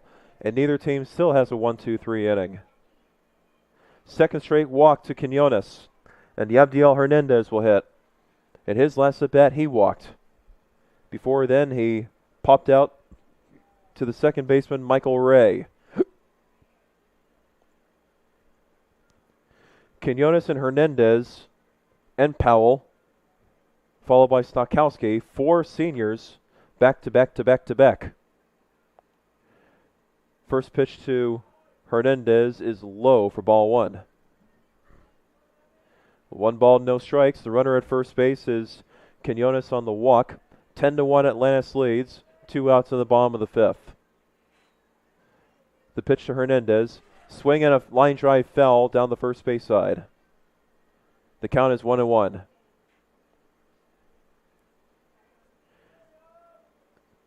And an update from the Chase Center in San Francisco. If you're keeping track of the NBA playoffs, the Warriors have a 22-21 lead after trailing 8-0 in the first 3 minutes. Stephen Curry just had a couple of free throws to put the Warriors ahead. They're in the first quarter with about a minute and a half remaining. That's the first game of tonight. The second game at 10:30 p.m. will be the Grizzlies and the Lakers as Hernandez hits one into center field, and playing it on the one hop on the line drive base hit is the center fielder Moreno. Over to second base goes Quinones. Hernandez is on base for the second time, and he gets his first hit of the night to put runners at first and second for UFTL, and Tad Stokowski coming up to the plate again. Nice job by Hernandez. He shows good plate discipline. Stokowski in his last at-bat struck out swinging with the bases loaded when Fort Lauderdale had a chance to rally in the bottom of the 3rd. First pitch to Stokowski is a fastball inside and down for ball 1. Stokowski took a couple of pitches in the last at-bat that he had that might have been balls had he been able to hold up on him, especially the first pitch after it was a walk to Hernandez. He might have walked in a run, and then who knows what might have happened after that. Fort Lauderdale still would have had a lot of work to do, but it would have made the Eagles on the verge of getting right back into the game.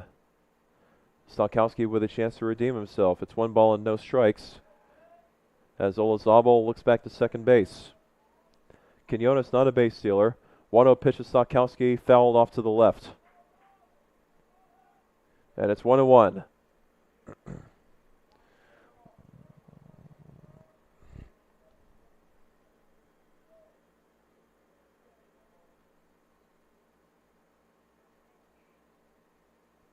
Stokowski, the lefty, facing the right-handed starter, Christian Olazabal. 1-1 to Stokowski, taken for a strike on the pitch inside corner. Throw to second base is in time to get Quinones, who had the tag applied to him before he slid back to the bag at second base and also strayed way too far off the bag at second. So Fort Lauderdale comes up empty with runners in scoring position again.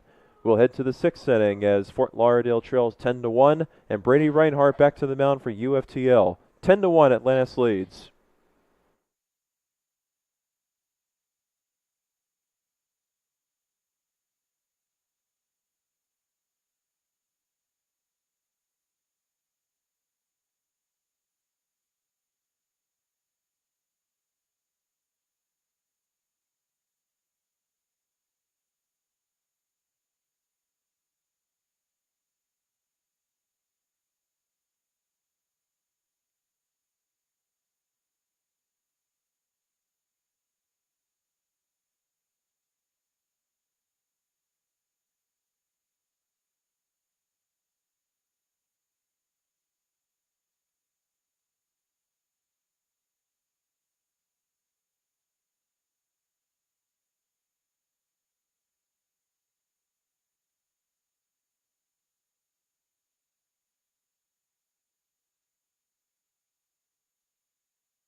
Brady Reinhardt back on the mound for Fort Lauderdale. The first pitch is outside to the right fielder Henry Estrada. Ball 1. 10-1 Atlantis leads, top half of the 6th inning. Reinhardt's 3rd inning of relief. Fouled back behind home plate by Estrada. It's 1-1. At the end of the first quarter, between the Warriors and the Kings of the Chase Center, Warriors lead 25-23. 1-1 from Reinhardt, fouled off the handle by Estrada. It's 1-2. Dante DiVincenzo hit a big-time three with less than a minute remaining in the first quarter to give the Warriors the lead at this point. On the ground, right back to Reinhardt, who snags it with the right hand where his glove is. Goes over to the bag at first, underhands it to the first baseman, Stokowski, for out number one. The 1-3 put out, one away in the top of the sixth. That brings up Elvin Granado, the shortstop. Granado is 2 for 3 in this game. He has 2 doubles. He has a 2 RBI double in the first in the center field, and his last at bat had a double leading off the top half of the fourth into right field, the right center field gap, as he takes a call strike fastball, the call strike on the fastball around the belt. Fastball again from Reinhardt is low for ball one. 1-1 the count. David Griffith on the UFTL Sports Network, the voice of the Eagles, with you tonight as usual. Fastball runs in tight to Granado, 2-1.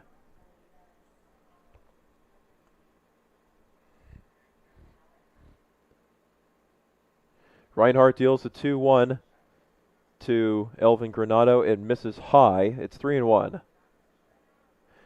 Nobody's been able to put together a 1-2-3 inning in this game, pitching-wise. 3-1 to Granado. The pitch, called strike two. Fastball at the knees. 3-2 the count. One out, nobody on in the top of the sixth inning for Atlantis. They lead 10-1. 3-2 pitch foul behind home plate. Low fastball, Granado gets a piece of it.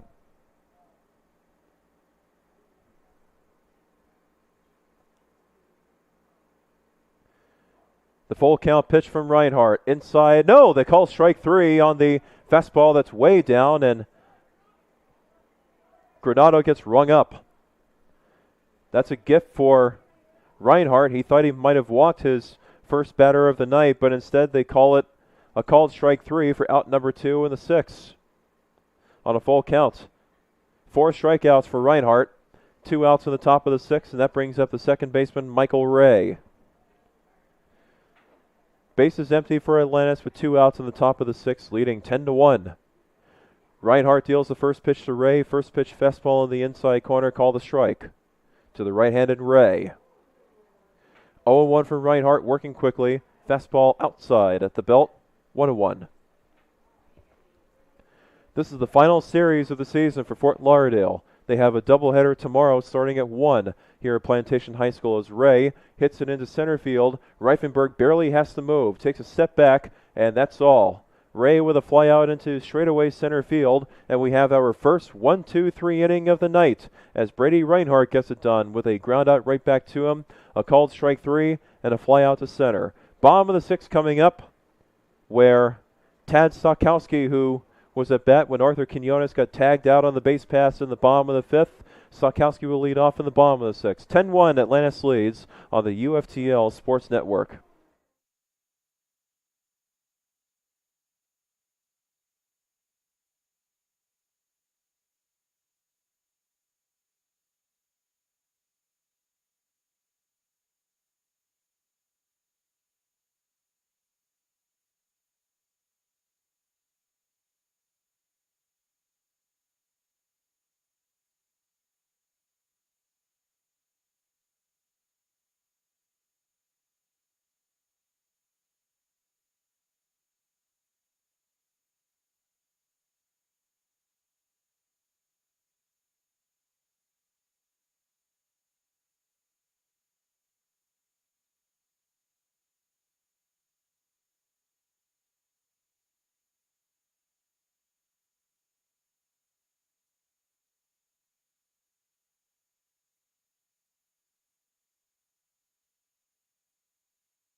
Bottom of the 6th inning on the UFTL Sports Network. 10-1 Atlantis leads Fort Lauderdale. Christian Olazabal, the starter for Atlantis, is through after 5 as Willie Vasquez goes to the bullpen. And coming in to pitch is number 13, Jorge Rodriguez, making his 10th appearance on the season, a 1-1 record with a 6.85 ERA. And 22 and a third innings pitch, he's allowed 28 hits, 21 runs, 17 of them earned, 11 walks, 28 strikeouts, averaging better than a strikeout an inning.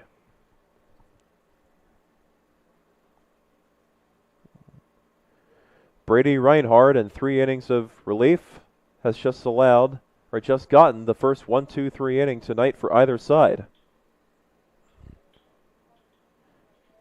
You may find that hard to believe with the score being 10-1, but it's true. Up until just the last half inning we had, neither team had gone down 1-2-3, set down 1-2-3. The home plate umpires are conferring with Billy Glessner about something.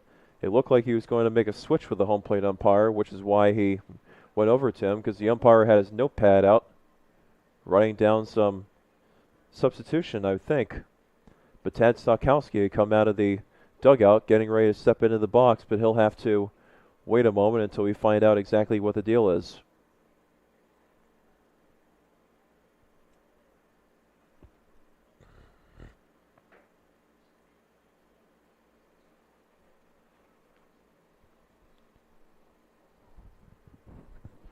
They're still discussing it.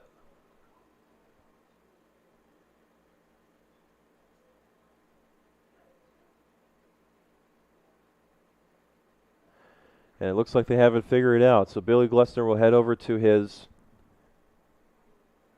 post as third base coach. And Tad Stokowski, who was batting in the bottom of the 6th inning when Arthur Quinones got caught off of second base and tagged out, trying to slide back into the bag at second. He got called out to end the inning. So here's Tad Stokowski in the bottom of the 6th, who once again is 0 for 2 officially. He's gotten on with an error, and he struck out swinging. 10-1 Atlantis leads in the bottom of the 6th. The first pitch from Rodriguez is down and in to Stokowski, 1-0.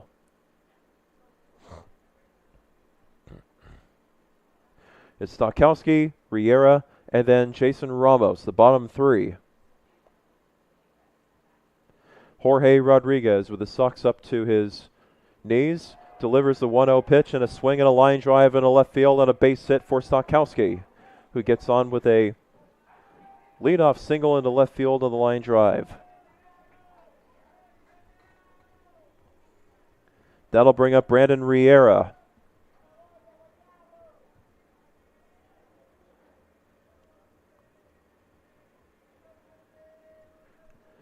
In 2 at-bats, Riera is 0 for 1. He was hit by a pitch, and he's flying out to center.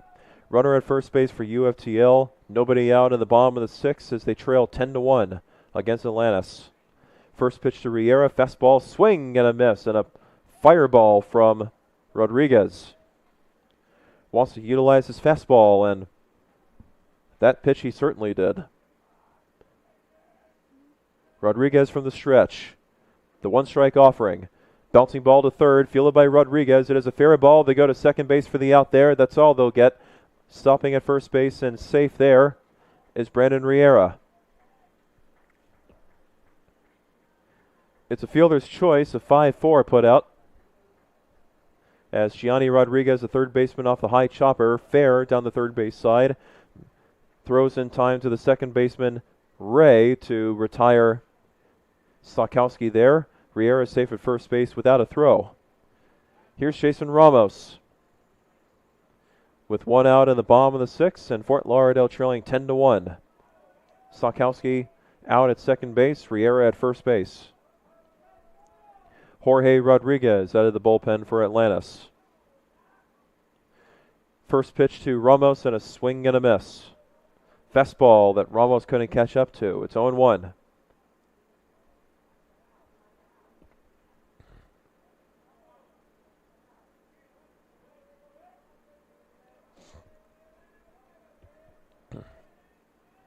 One strike to Ramos. Fastball low. 1-1. Nice stop by the catcher Cordoba.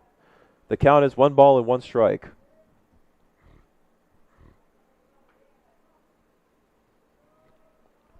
On deck is Eric Scott, the left fielder.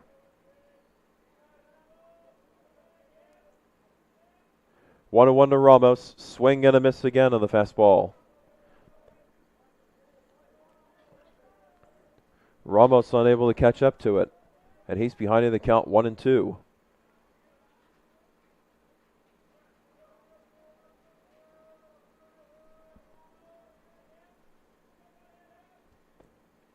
The 1-2 pitch from Rodriguez. On its way. Swinging a line drive, hit into left field, coming in as Mastillier goes into a slide. Did he make the catch? No, he traps it in his glove. They say he did not catch it. Heading over to second base and stopping there is Riera. It'll go as a single for Ramos. A nice effort by Mastillier coming in on it. He thought he had the catch. He thought he snow-coned it in his glove, but the field umpire says he traps it in his glove. And it puts runners at first and second for Fort Lauderdale with 1 man out in the bottom of the 6th, and Eric Scott coming up to the plate.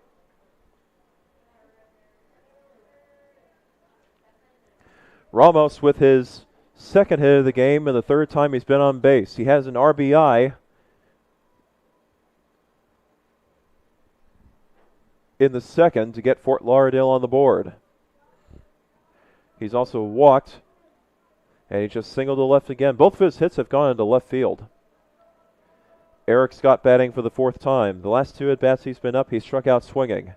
He led off the bottom of the 1st inning with a double into the right center field gap. Scott awaits the first pitch from Rodriguez. And a fastball at the belt for a called strike. 0-1 the count. First and second for UFTL. 1 out in the bottom of the 6th. Fort Lauderdale trails 10-1. Eric Scott looking to do some damage.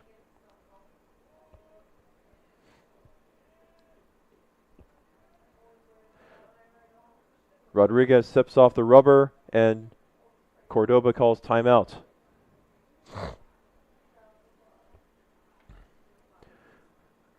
Jonathan Fasolo joining in on that meeting.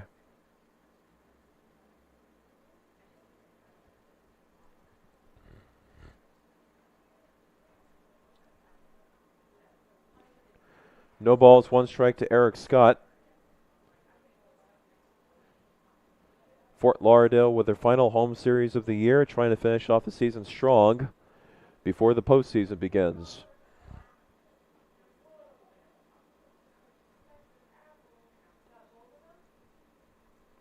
Scott steps out of the batter's box for a second. He's back in, and he's ready. Jorge Rodriguez, the righty, on the mound facing the righty Scott. Riera at second, Ramos at first. 0-1 from Rodriguez. Low. 1-1 the count.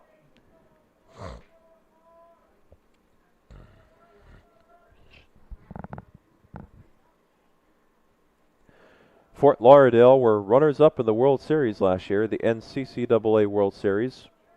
And they have a big goal in mind for this year. Fastball runs up and in to Scott. It's 2-1.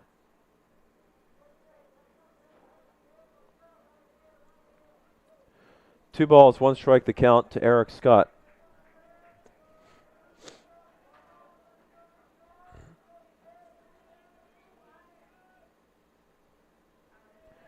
Rodriguez looks back to second base.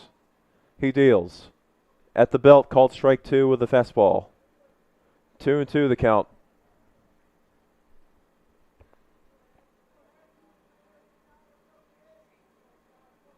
So Scott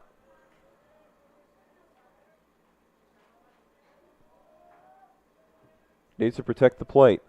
2-2 pitch, runners go, swing and a miss, throw down to third base.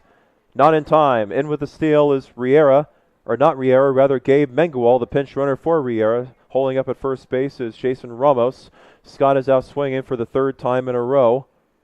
2 outs in the bottom of the 6th, and that'll bring up Aderlin Cubalete. Rodriguez with his first strikeout of the night and 7th strikeout overall for Atlantis pitchers. Aderlin Kubalete batting for the 4th time. His last at bat, he flied out to center on the first pitch he saw from Christian Olazabal. Runners at the corners, Gabe Mengual at third, Jason Ramos at first. Mengual a fast runner. The pitch to Kubalete, fastball low in the dirt, 1-0. Nice stop by the catcher, Joseph Cordoba, to block it.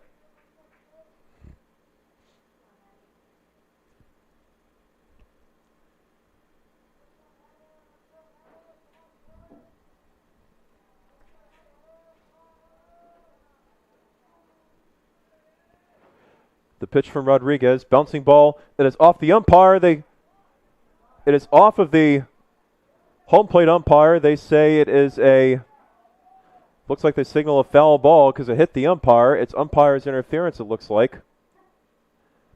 It looks like it would have been a base hit anyway. Billy Glessner immediately going to the field umpire to have a word with him. And that's a tough break for the Eagles.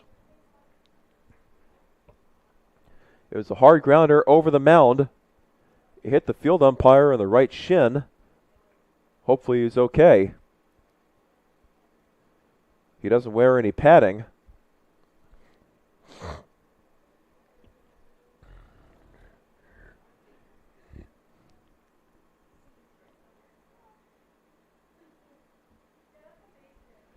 Rachel Taylor, the trainer for Fort Lauderdale, is out there too, checking on him, making sure that he's okay.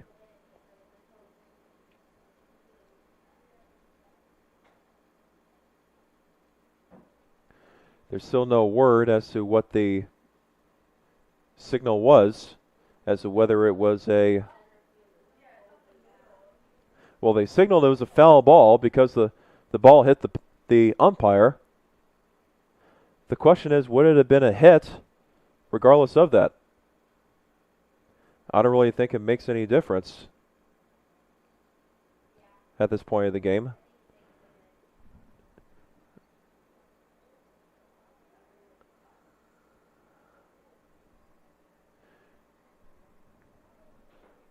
Well, Kubalete is at first base. I guess they're going to give it to him.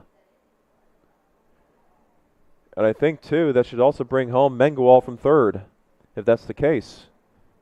That would give Fort Lauderdale another run.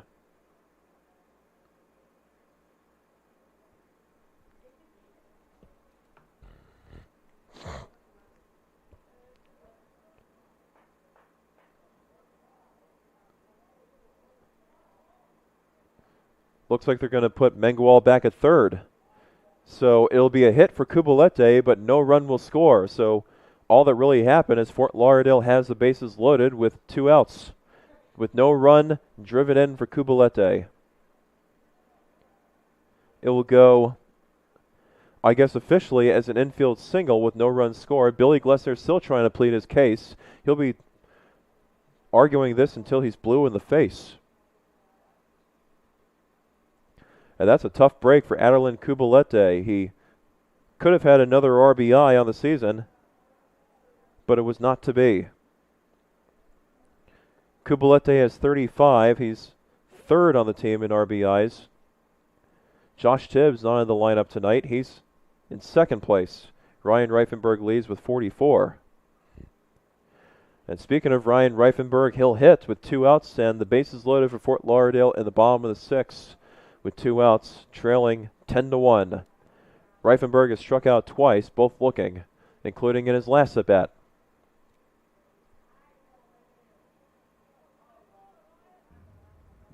Mengual at third, Ramos at second, Kubalete at first. The first pitch to Reif, who swings at the first pitch and hits it into left field. Back goes Mastillier a few steps, and that's easy enough, and that ends the inning. Reifenberg doesn't waste any time, hits it into left field, and he records the final out of the bottom of the 6th. Fort Lauderdale, for the second time tonight, leaves the bases loaded.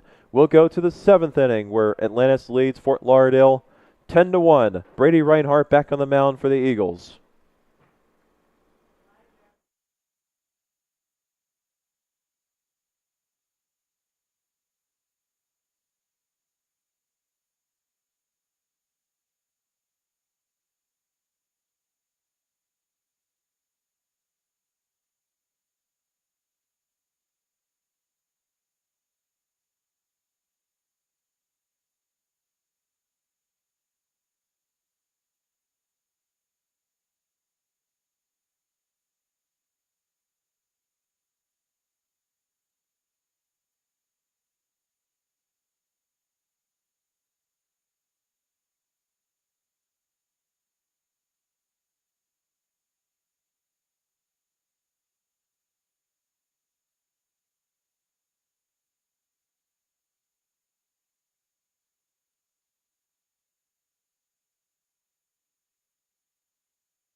This is the 4th inning of relief for Brady Reinhardt in the top half of the 7th inning, facing the 8th place hitter Joseph Cordoba.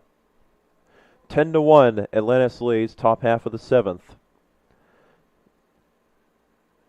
Reinhardt is ready to go, but the home plate umpire is not. 3 times the charm. The first pitch to Cordoba, fastball up and away for ball 1.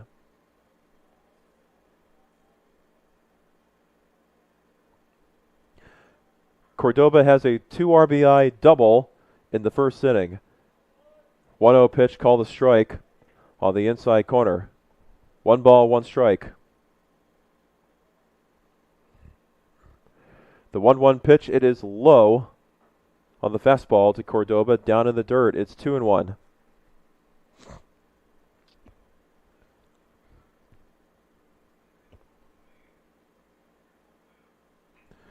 Two-one pitch. First base side, it's a high floater. The second baseman, Kubalete, goes after it. The right fielder, Powell, can't get to it, or not Powell, rather. Number 51, Luis Ramos, can't hold on to it. And safe at first base is Cordoba on the miscommunication.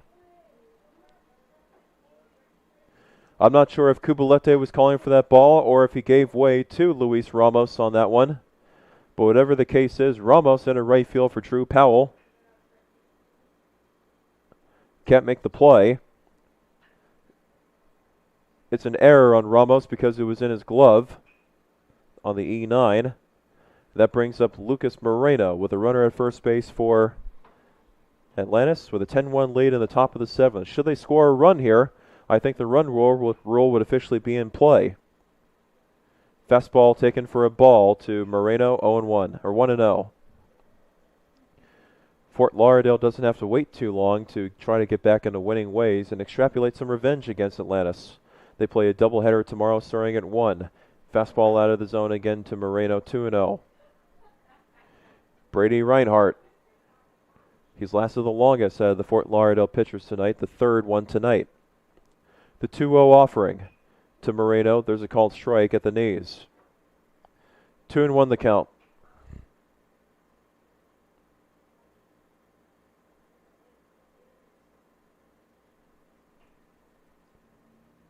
Reinhardt deals the 2-1, and at the knees with the fastball, called strike 2. The runner at first is Cordoba, with Moreno at the plate. Cordoba on with the error. The 2-2 pitch on the way, sidearms it, and fell back behind home plate and into the bulbs. And it's 2-2. 10-1 Atlantis leads. And they can thank their big lead because of a 7-run top half of the first off of starter Caleb Rodriguez, spoiling his senior night. The 2-2 pitch from Reinhardt. Fastball taken down low for a ball. Throw to second base is way late to get the pinch runner. With Cordoba not in the game, he gives way to a pinch runner. It is number 5, Angel Morel. And the count is 3 balls and 2 strikes as Morel gets the steal. And the hit out to the shortstop, Ramos. It is a rundown with Morel stuck between second and third. Reinhardt, the pitcher, on the base paths. They tag out Morel in between the base paths on second and third. On the bouncing ball hit to the shortstop, Ramos, who sets up the play. Standing at first base is Moreno. On that one, it is a rundown, a very crazy rundown. It would be fruitless for me to really name all the players who it went to. Looks like a 6-5, 4-6-1 rundown. So 1 gone in the top half of the 7th, and here is the top of the batting order with Justin Suarez. And the first pitch is hit into center field. It is skied. Moving over to his right is Luis Ramos, who gives way to the center fielder Reifenberg, he cuts him off and makes the grab for out number 2, running in front of him. Reifenberg makes the catch in right center field. There are 2 outs.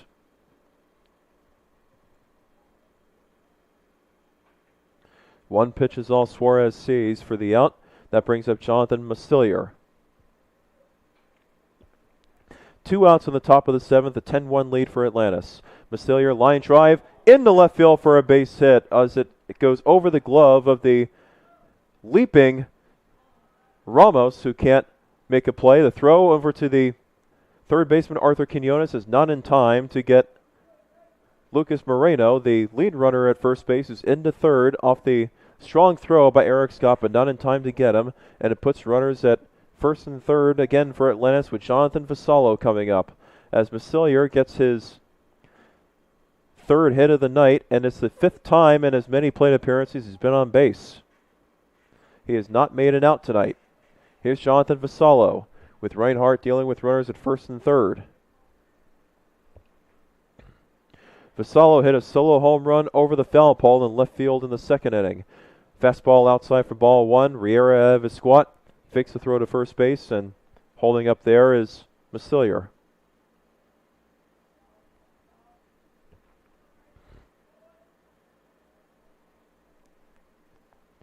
The 1-0 pitch from Reinhardt. Fastball taken for a strike at the knees, and in with a steal at second base is Mastillier.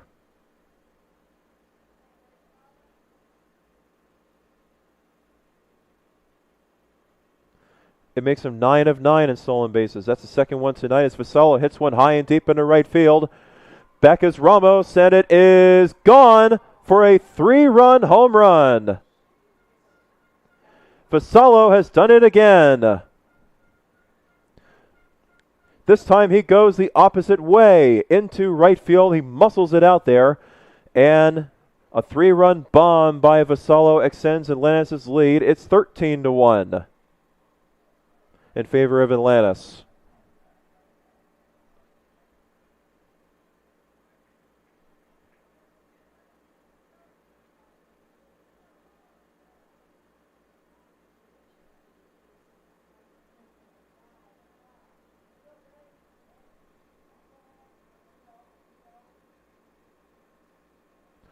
That brings up Gianni Rodriguez against Brady Reinhardt, and the first pitch is called ball 1 outside.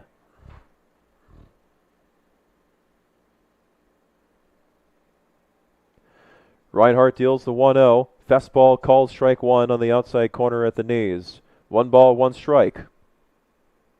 13-1, Atlantis leads in the top half of the 7th inning with 2 outs. Reinhardt deals, and it's a bad pitch on the slider, but luckily nobody on base. It gets away from everything. 2-1 the count.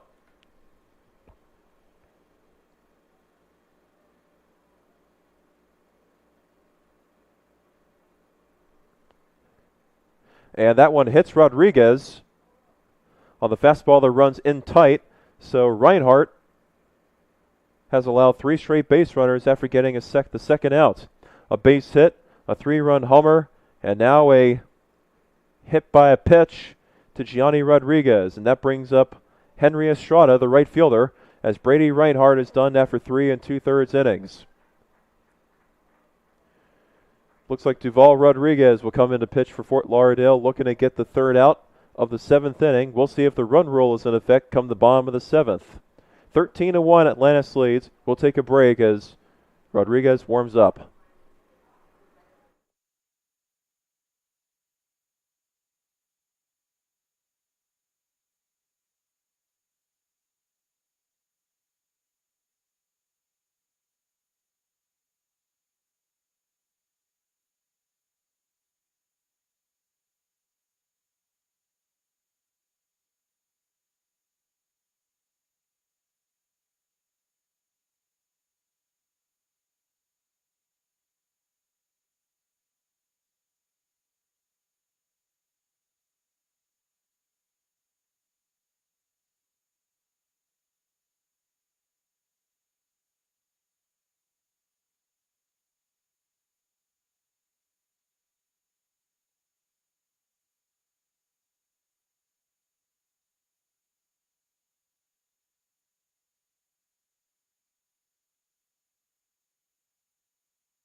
2 outs in the top of the 7th inning. It's 13-1 Atlantis thanks to a 3-run home run by Jonathan Vassallo, his second of the game. Duval Rodriguez in the pitch to Henry Estrada, and he fouls the first pitch off to the right. It's 0-1.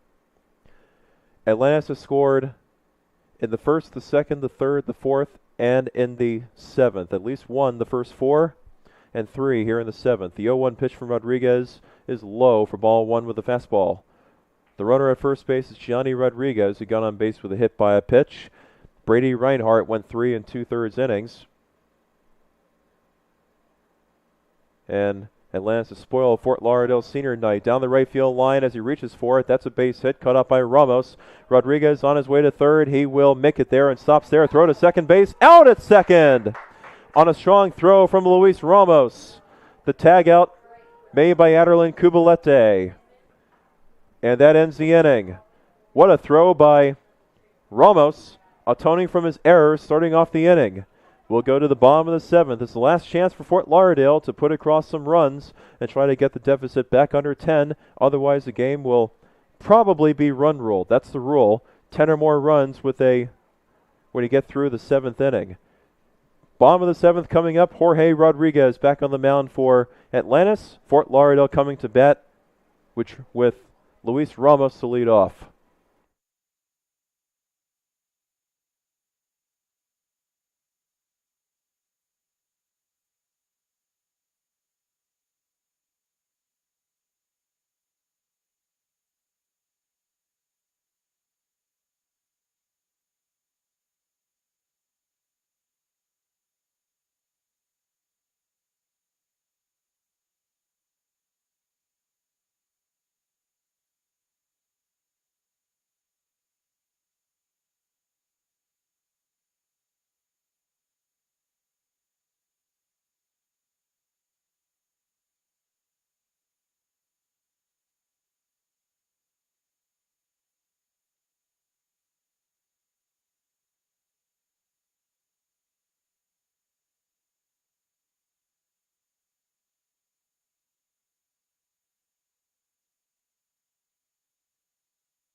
Luis Ramos at the plate, pinch hitting for Drew Powell. He came in as a right fielder in the top half of the 7th. He made an error on a drop ball, but made a nice throw to get the final out of the inning on a throw to second base. 13-1 Atlantis leads, bottom of the 7th. Jorge Rodriguez with a second inning of relief for the starter Christian Olazabal, and a first pitch fastball called a strike at the knees. If the game is being run ruled, Fort Lauderdale has 3 outs to try to get the deficit to under 10 runs. Otherwise, the game will be called after the 7th inning, with Atlantis getting the victory. The 0-1 pitch from Rodriguez, swing and a miss on the high fastball from Ramos. That might have been ball 1. Instead, it's 0-2.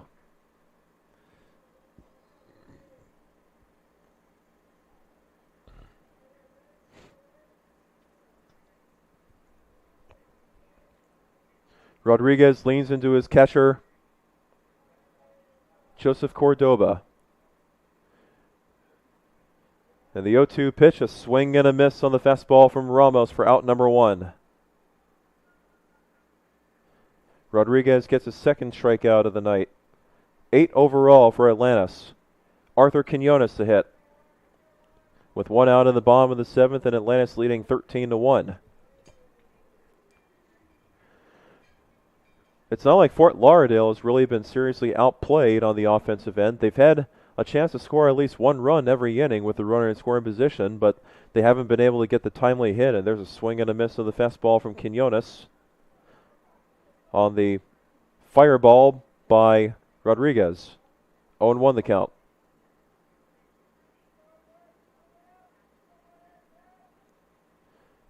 The 0-1 pitch of Quinones at the knees on the outside corner, and it's a quick 0-2.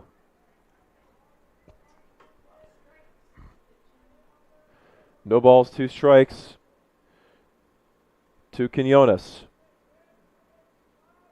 On its way, and the fastball is above the belt high, 1-2.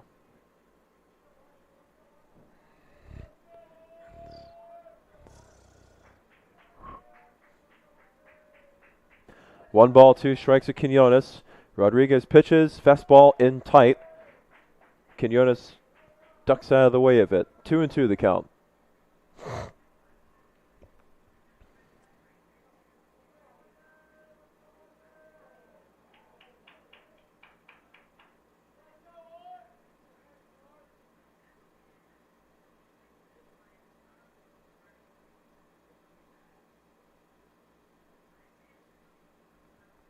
Rodriguez in his lane again, gets a sign that he wants. From the windup, the 2-2 pitch. And a swing and a foul. Quinones gets a piece of it to stay alive. It goes back behind home plate. He gave him another fastball, and Quinones was out in front of it, but gets enough of it to stay alive. Again, the 2-2. On its way.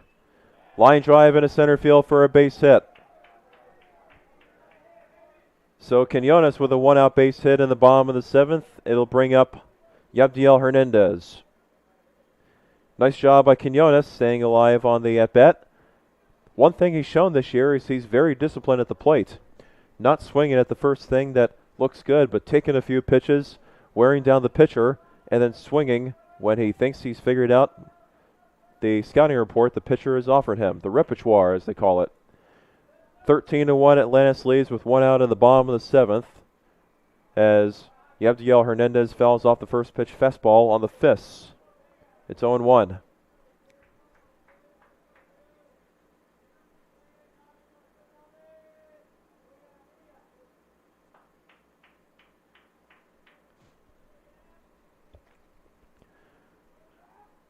Oh and 1 to Hernandez.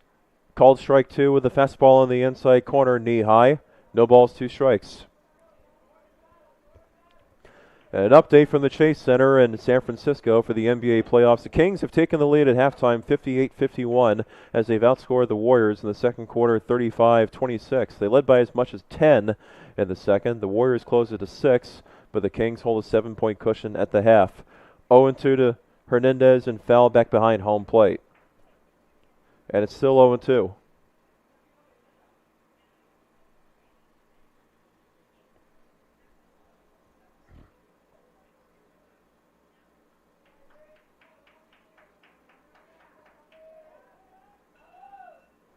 So again, the 0-2 from Rodriguez. Swing and chop foul on the third base side. The reset and do it again.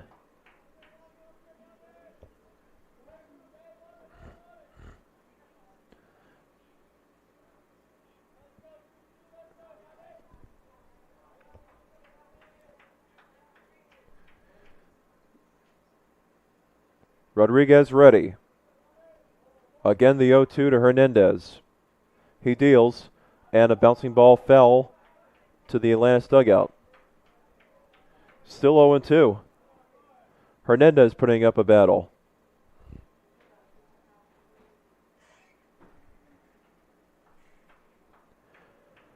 One interesting anecdote about tonight is Drew Powell has a trifecta tonight, meaning he has a fly out to each part of the outfield in succession, right, center, and then left. I bring that up because it's something you don't normally see very often in a baseball game. It's still 0-2 to Yabdiel Hernandez. Jorge Rodriguez on the mound with a runner at first base. Quinones with his lead. Hernandez fouls it off to the right. Still 0-2. Quinones back to first.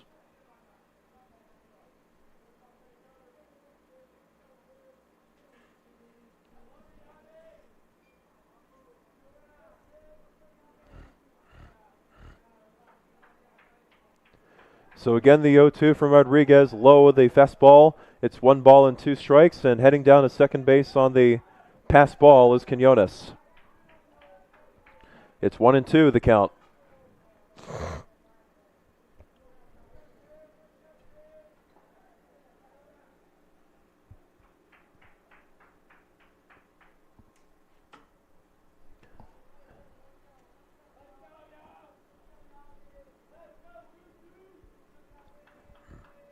Hernandez ready. Rodriguez ready. 1 ball, 2 strikes. Quinones now standing at second base.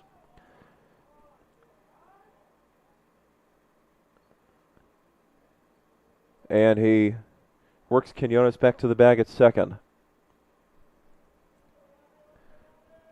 1 ball, 2 strikes. Righty against righty. Quinones with a slight lead at second. The 1-2 pitch on its way. Fastball. Did it hit him? It did not hit him, but stopping at third on the pass ball is Arthur Quinones as it gets by the catcher of Atlantis University. It does not hit Hernandez in the knees, but Quinones does go to third on the play. It's 2-2 the count.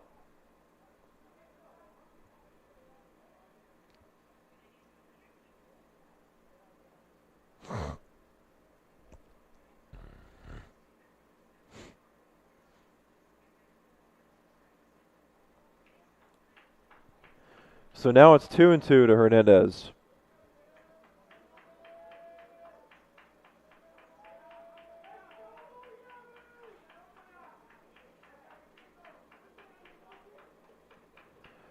Rodriguez deals. Foul back behind home plate.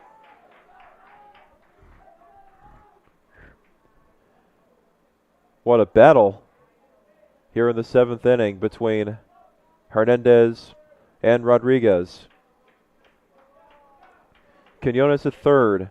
The 2-2 pitch again from Rodriguez. It's down low. Another pass ball. It gets away. Coming in to score is Quinones, and Fort Lauderdale gets their second run of the night.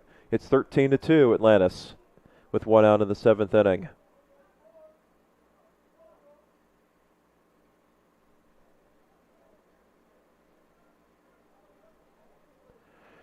Full count to Yabdiel Hernandez. Fort Lauderdale with a run in. Bases empty. 13-2, they trail.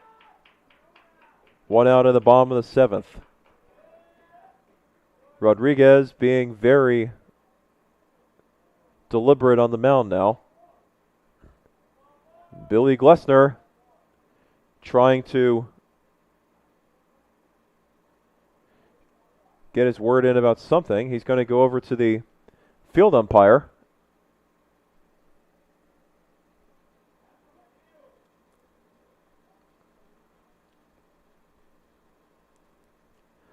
Not quite sure what he's debating down there.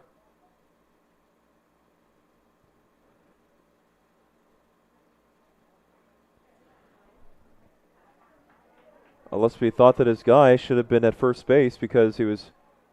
I saw the home plate umpire point to the mound a couple of times, I think indicating that Rodriguez was taking too long to deliver in between pitches. I think that's what Billy Glessner wants to know.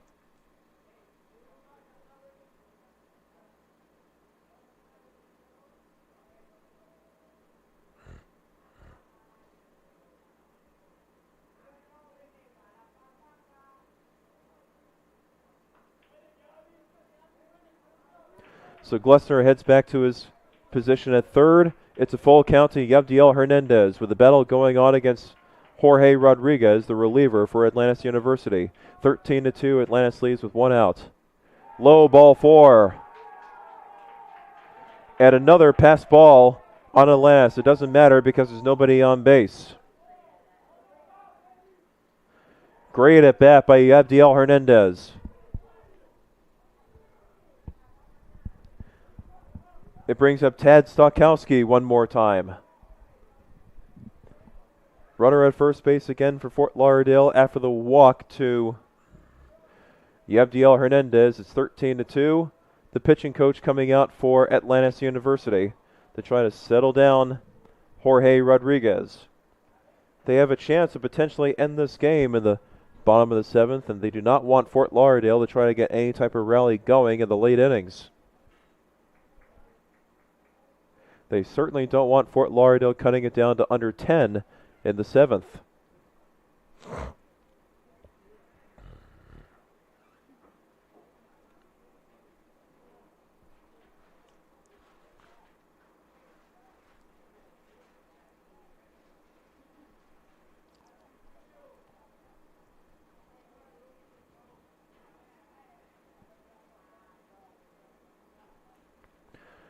The entire infield is conjugated on the pitcher's mound. The home plate umpire goes to break it up. And Tad Stokowski will hit.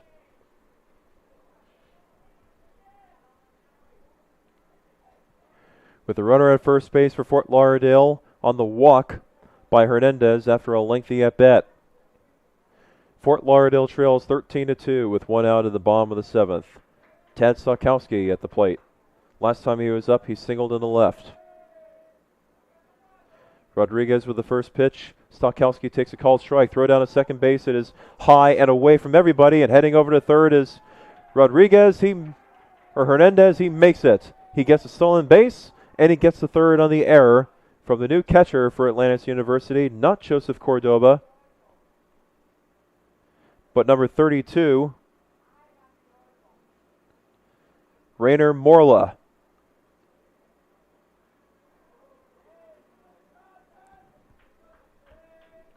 It's 1 ball and no strikes to Tad Stokowski with a runner at third base.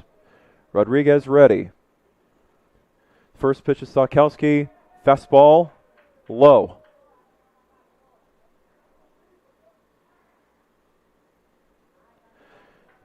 But check the count. Count is actually 1 ball and 1 strike. First pitch was a called strike. The second pitch is a ball. So it's 1-1 to Stokowski. The pitch by Rodriguez. Swing and a miss on the fastball at the knees. 1 ball, 2 strikes with Yabdiel Hernandez standing at third.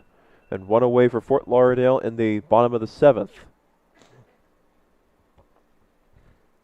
A 7-run first inning by Atlantis has doomed Fort Lauderdale tonight. Spoiling senior night for the Eagles. The 1-2 pitch is low. Nice stop by Morla. It's 2-2. There's another fastball from Rodriguez. He likes to use it. And it's coming great bunches tonight. In relief of the starter Christian Olazabal. 2-2 to Stokowski. The pitch. And the pitch is a ball. Here comes Hernandez to score from third on the pass ball from Morla. That's about the 4th or 5th time a ball has gotten away from Morla. Fort Lauderdale puts across another run. It's 13-3 Atlantis in the 7th.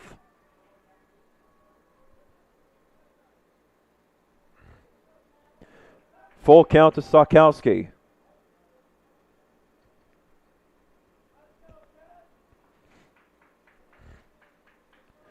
It's a lefty against a righty. The left-handed Stokowski against the right-handed Rodriguez.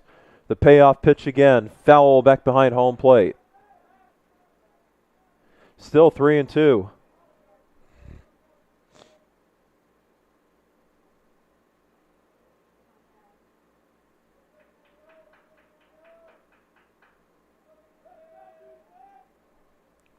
Again, the full count, and it's low. Ball 4 in the dirt. It skips in front of home plate, and Stokowski goes to first base.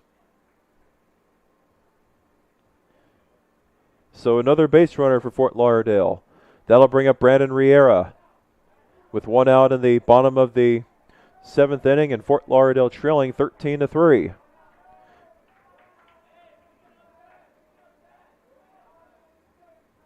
Bullpen is still getting warmed up for Atlantis. Lazaro Salazar will come into pinch run for Tad Stokowski.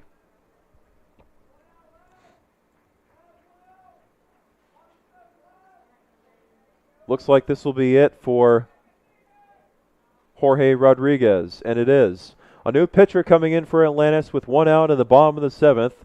2 runs in for UFTL. They trail 13-3 in the bottom of the 7th. Runner at first.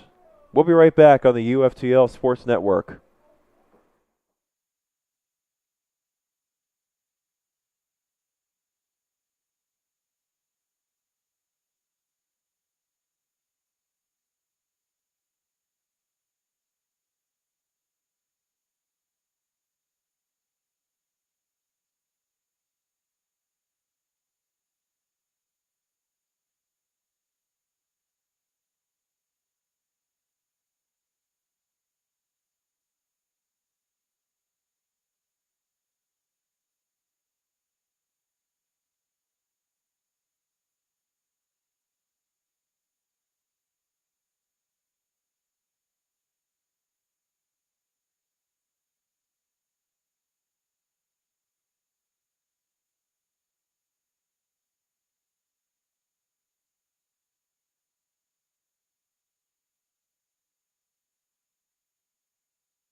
Still 1 man out in the bottom of the 7th inning. Fort Lauderdale has 2 runs in the inning to make it 13-3 with Lazaro Salazar pinch running for Tad Stokowski, who got on with a walk. In the pitch for Atlantis University is number 15, Saul Araz. Number 15, a 9.82 ERA. His 11th appearance out of the bullpen. He's allowed 10 strikeouts, or he has 10 strikeouts, 10 walks, and 16 earned runs, 22 hits, and 14 2/3 innings. Fort Lauderdale has cut the deficit to 10 in the bottom of the 7th. Atlantis looking for 2 more outs in the inning, but Fort Lauderdale not going down that easily. Here's Brandon Riera. First pitch to Riera, fastball high above the belt, 1-0. Salazar is a base stealer. You might see him try to steal one in this at bat. The 1-0 pitch, low, 2-0. Another fastball. Araz misses both of his fastballs. Riera ahead in the count, 2-0.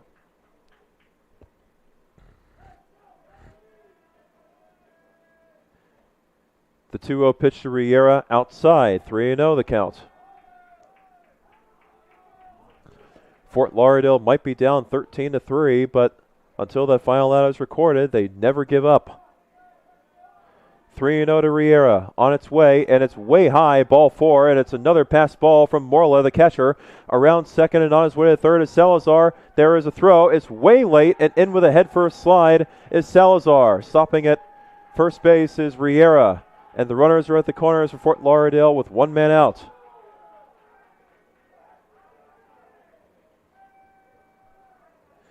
Riera comes out. Gabe Mengual comes in as Jason Ramos will hit with 1 out in the bottom of the 7th. And still,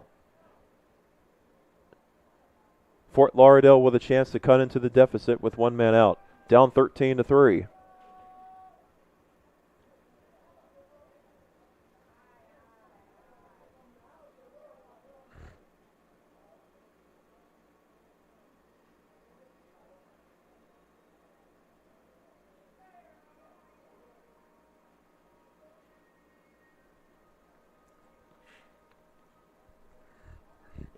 So Gabe Mengual in a pinch run for the catcher Brandon Riera. Fort Lauderdale with speed all around on the base paths. 13-3, they trail bottom of the 7th. 2 outs to work with. Jason Ramos is 2 for 2 in this game. He has 2 base hits to left field with an RBI, and he has walked. First pitch to Ramos. Fastball at the knees for a called strike.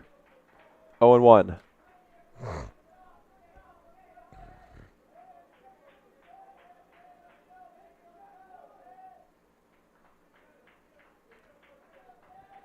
Araz ahead in the count 0-1. He deals, and a swing and a miss to Ramos. It is 0-2. So Araz, after allowing a 4-pitch walk, it's no balls and 2 strikes to Jason Ramos. The pitch, up and away for ball 1. Mengwal's into second base as he has a stolen base. It's second and third for Fort Lauderdale, still 1 man out, so that takes out the double play situation for Atlantis. 1 ball, 2 strikes. Araz deals. Swing and a miss on the slider. That's out number 2.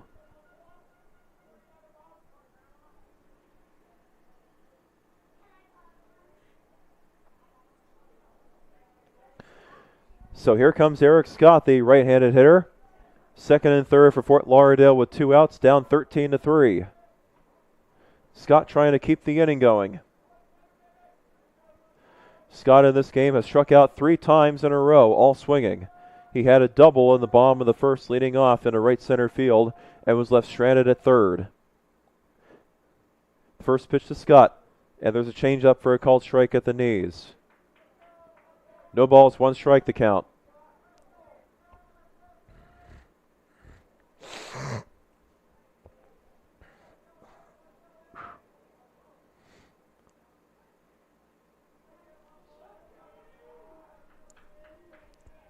The 0-1 pitch to Scott. Look out, fastball in tight.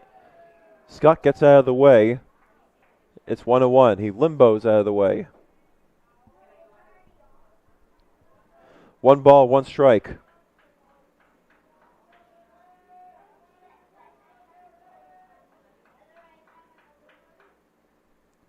The 1-1 pitch to Scott. Slider misses outside. 2-1. All the Atlantis dugout is standing outside the dugout by the railing. They're like a herd of horses. They can't wait to get out of the stable. 2 balls and 1 strike to Eric Scott. The pitch from Araz. Called strike 2 on the outside corner at the knees. 2-2.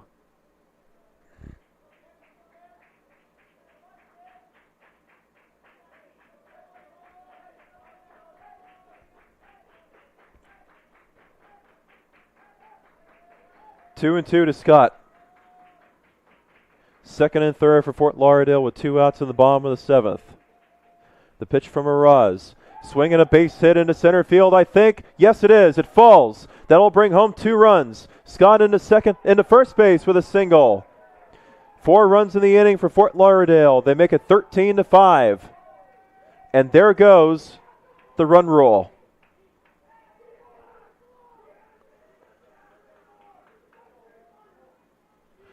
Eric Scott brings home a couple of runs in the bottom half of the 7th.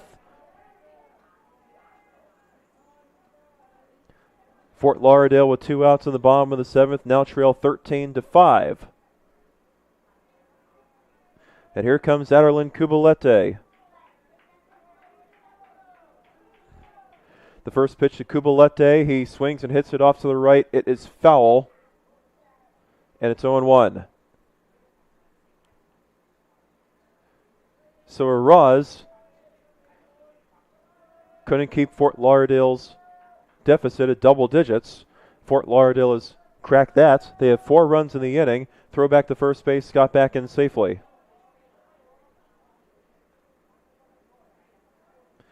Those RBIs by Scott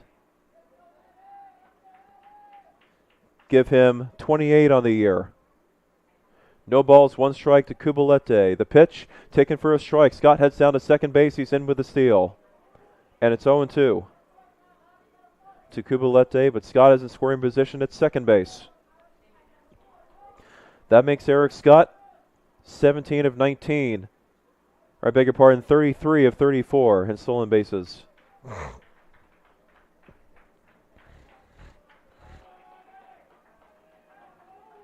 Scott with a big lead, the 0-2 pitch, and did that hit him? No, it was fouled off the handle.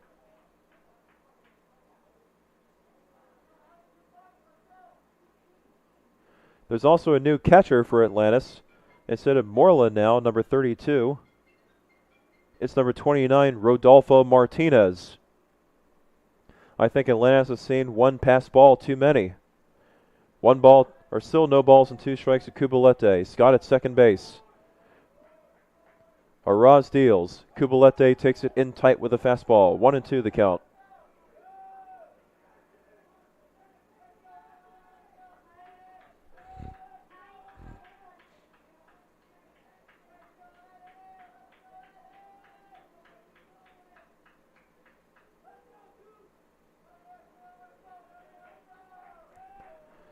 Scott at second base with a big lead back there.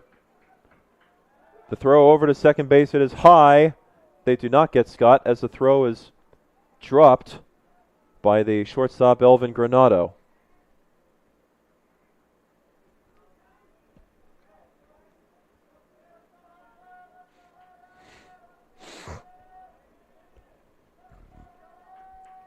Araz looks back to second. The pitch to Kubalete. He gets out in front of it. Hit down the right field line, giving chase, and that is a foul ball. Just foul down the right field line as Kubalete reached for it, poked at it, hit it down the right field line, and it just lands in foul territory to keep it 1 ball and 2 strikes. 13-5, Atlantis leads in the bottom of the 7th. Fort Lauderdale with 4 runs in the inning. Kubalete trying to keep the inning going with Ryan Reifenberg on deck.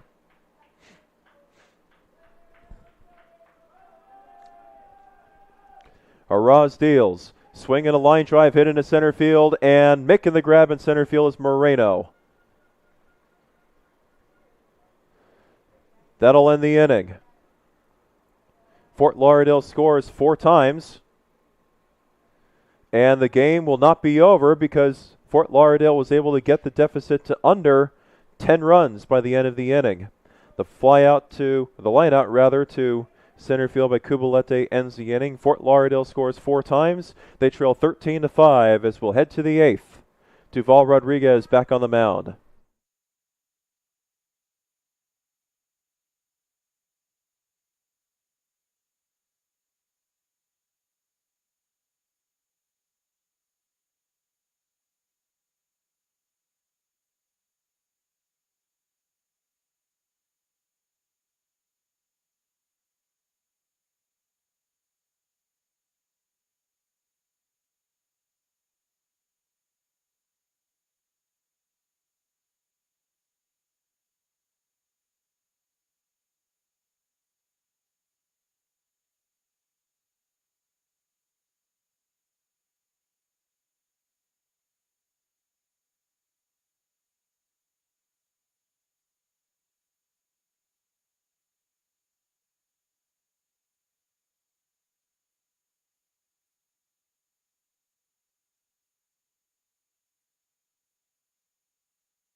Elvin Granado leading off the top of the 8th for Atlantis. Duval Rodriguez remains on the mound after getting the final out in the 7th. Fort Lauderdale scored 4 times in the 7th to make the score 13-5. Atlantis, the first pitch is a ball to Granado. It's 1-0. Rodriguez deals the 1-0. Swinging a bouncing ball, hit to the second baseman, Cubalete, charging on it, has a trap in his glove, throw to first base, it is low, and he is safe at first base as it gets away from the first baseman, Stokowski. And he'll take second base because the ball left the field of play.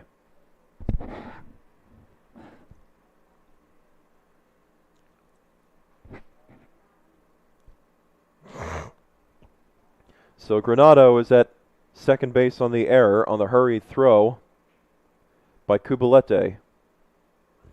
That brings up not Michael Roy, but rather somebody else for him. It's number 23, Jason Septimo, for Michael Roy at second base.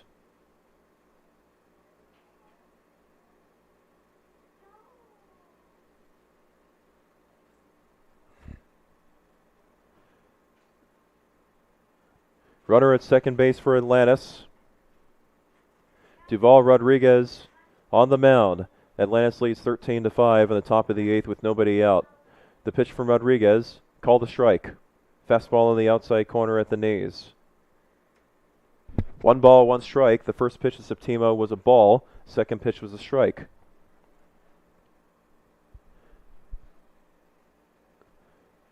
The 1-1 pitch from Rodriguez. Outside and low with the fastball, 2-1.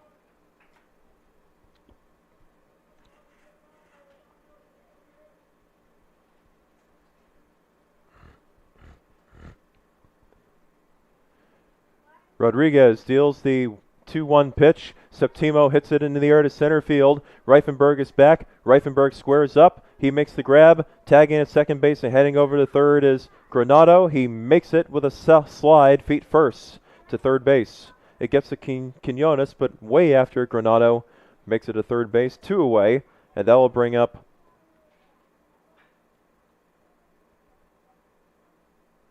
the new catcher for Atlantis, number 29, Rodolfo Martinez, hitting for Joseph Cordoba. Runner at third for Atlantis with 1 out and the top of the eighth, 13-5, Fort Lauderdale trails. Rodolfo Martinez on the year, batting .385, making his 9th appearance on the year. Rodriguez takes the first pitch, fastball in tight for ball 1.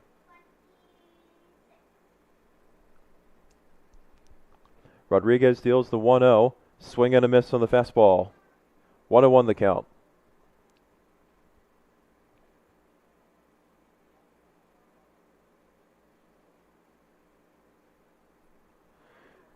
One pitch runs high with a fastball, eye level to Rodolfo Martinez, 2-1.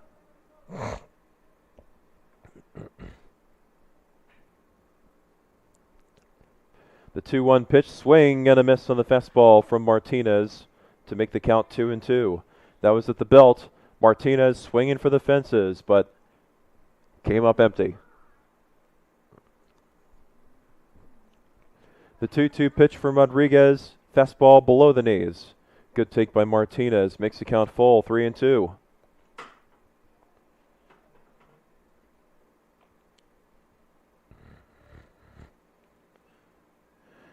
Payoff pitch from Rodriguez. Swing and a foul behind home plate.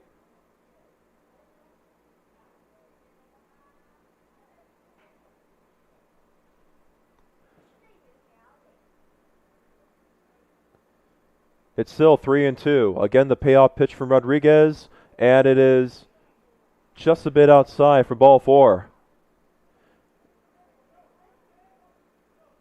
Rodriguez can't believe it,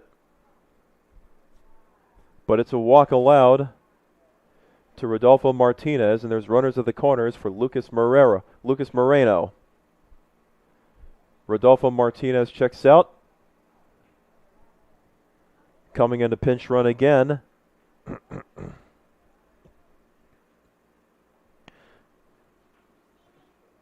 Is number 5, Angel Morel.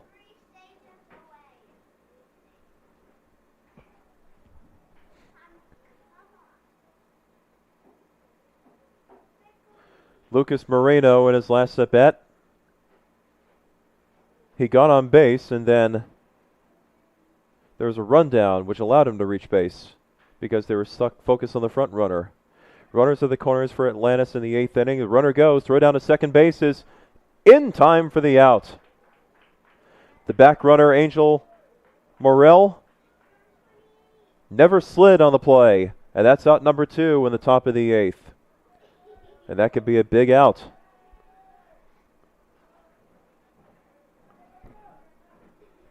The runner at third is Elvin Granado.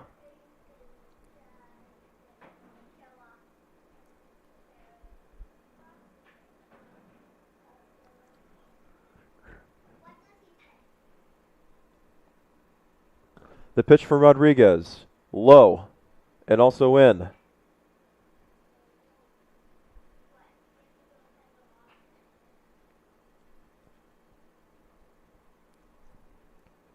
(13-5) in favor of Atlantis. The pitch from Rodriguez to the lefty Moreno. It is low for a ball.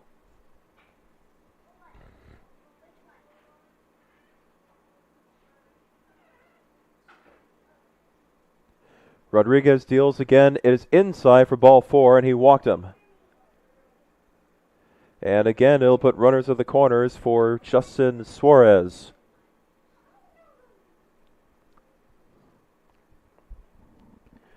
Two outs in the top of the 8th inning. Fort Lauderdale trying to get out of the inning and try to mount a rally. They had 4 runs in the bottom of the 7th.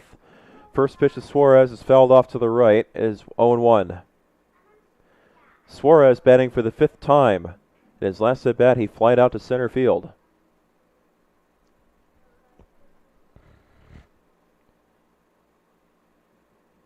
The pitch from Rodriguez to Suarez, swing and a pop fly.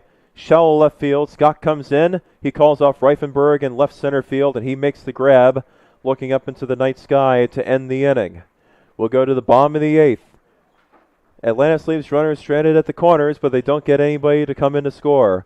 Bottom of the 8th coming up. Fort Lauderdale coming up to the plate. Ryan Reifenberg to lead off.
Bottom of the 8th at Plantation High School.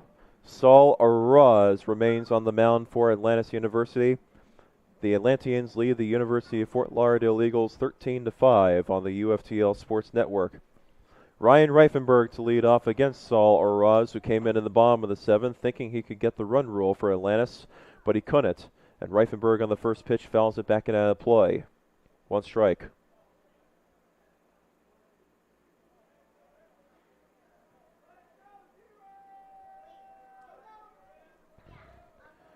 Reifenberg trying to get on base and get another rally going for the Eagles. The 1-strike delivery bounces in the dirt in front of home plate with a fastball. It's 1-1.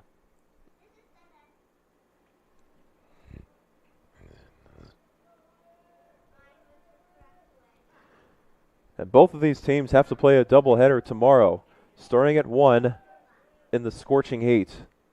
1-1 pitch, grounder to short. Fielded by Granado. He bobbles it, recovers, throw to first base, late, and it's also wide to the first baseman Vasallo. Safe at first base is Reifenberg on the error by the shortstop Elvin Granado. Reifenberg is aboard to begin the bottom half of the 8th inning.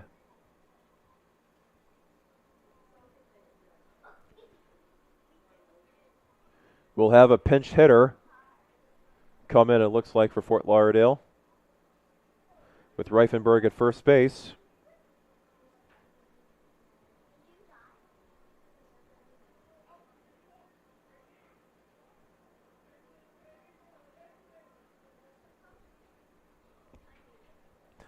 Actually, we won't. It will still be Luis Ramos, his second at-bat of the night. His first at-bat, he struck out swinging. Runner at first base for UFTL, trailing 13-5 in the bottom of the 8th. Ramos, it hit him. It hits Ramos in the back. And Fort Lauderdale has 2 men on in the bottom of the 8th with nobody out. It'll bring up Arthur Quinones.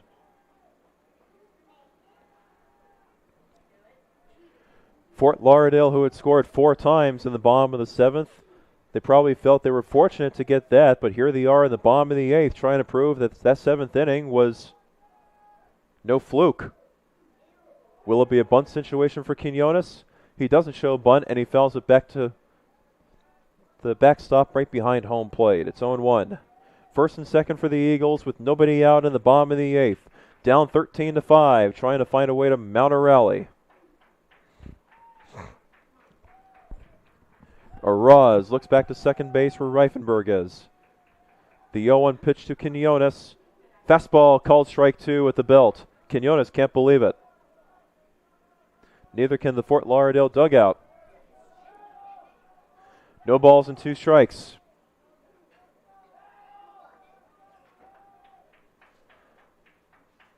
Quinones ready. Araz ready. The 0-2 offering. Strike 3. No, not strike 3 called. I thought he was starting the home plate umpire was starting his punch out signal. He went about an 1/8 of the way, then held up. The fastball misses outside. 1-2. Quinones stays alive. We certainly had me fooled on that. Quinones alive for at least one more pitch. Araz deals the 1-2 to Quinones. It's low, and it gets away from the catcher Martinez. Both runners advance to second and third to put both runners in scoring position. Ramos to second, Reifenberg to third. The changeup down in the dirt to Quinones. It's 2-2.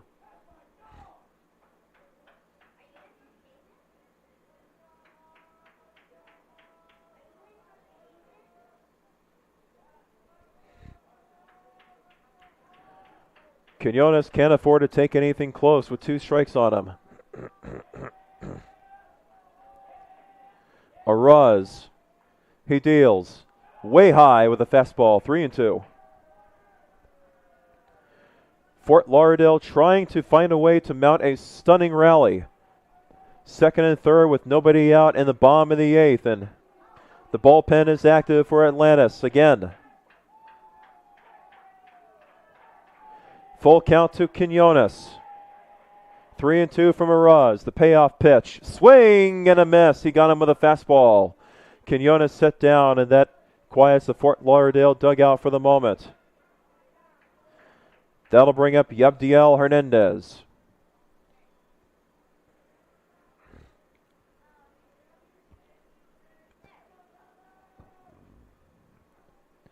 Warming up in the Atlantis dugout is number 24, Jorge Garcia. Yabdiel Hernandez in his last at-bat, he walked. The first pitch to Hernandez is way high. It's a pass ball off the glove of Martinez. Reifenberg comes in to score from third, and stopping at third is Luis Ramos, the back runner, to make it 13-6 Atlantis with 1 out in the bottom of the 8th. Another pass ball on Atlantis catchers. That's about the 6th or the 7th in the last 2 innings. And it's 1 ball and no strikes to Yabdiel Hernandez.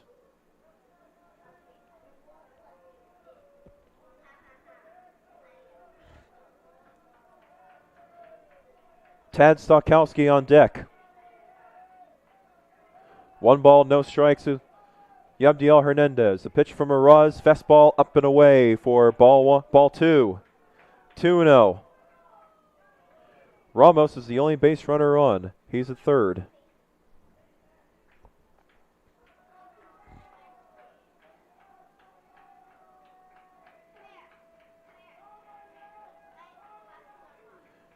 Araz deals a 2-0. Swing and a fly ball off to the right, foul. The count is 2-1. Change up from Araz. Hernandez got underneath it.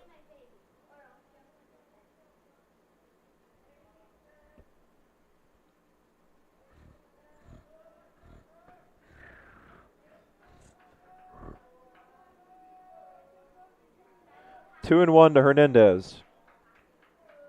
Araz deals the 2-1 pitch, and it is down and away with the fastball. 3-1 to the righty, Hernandez.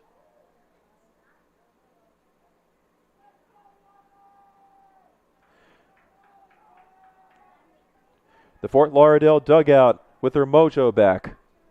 They have a run in the inning. They have a chance for more with less than 2 outs. 3-1 to Hernandez. The pitch from Araz. Swing and a little looper into left field for a base hit. Coming in to score from third is Ramos. A base hit for Hernandez to make it 13-7 in the bottom of the 8th with 1 out. 2 more runs for Fort Lauderdale, and they are within 6 after trailing 13-1 going to the bottom of the 7th. Here comes Tad Stokowski.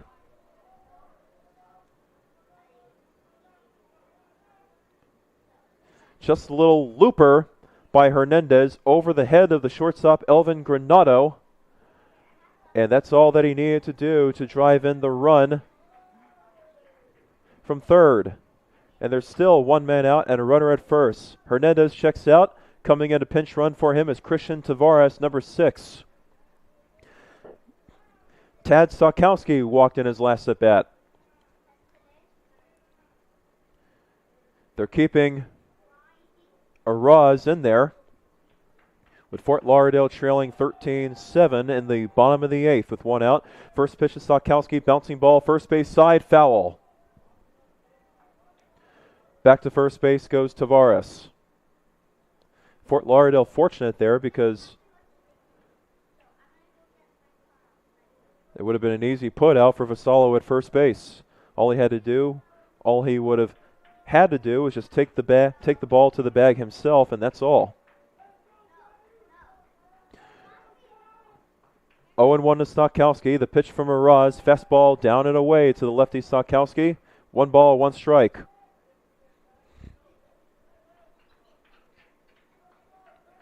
Fort Lauderdale with a man on. Is Atlantis self-destructing, or is this Fort Lauderdale making a rally? Throw over to first base. Not in time. Snap throw to first. Tavares beats the throw to the bag. That would have killed a rally. But Tavares is safe. 1 ball, 1 strike to Tad Stokowski. Jorge Garcia continues to warm up in the Atlantis bullpen.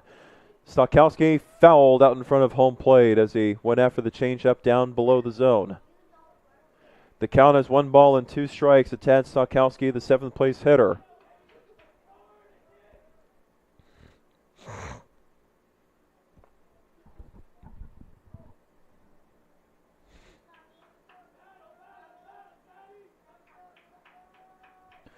Stokowski with a 1-2 count on him. Araz from the windup. He deals. Swing and a miss on the fastball for out number 2.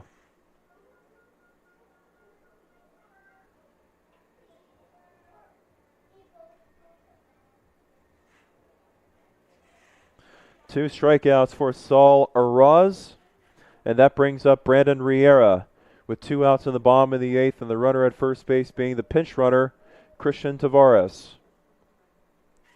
13-7 Atlantis leads. Fort Lauderdale has 2 runs in the inning. First pitch to Riera, low, change up down in the dirt. Blocked by the catcher Rodolfo Martinez. It's 1-0 the count.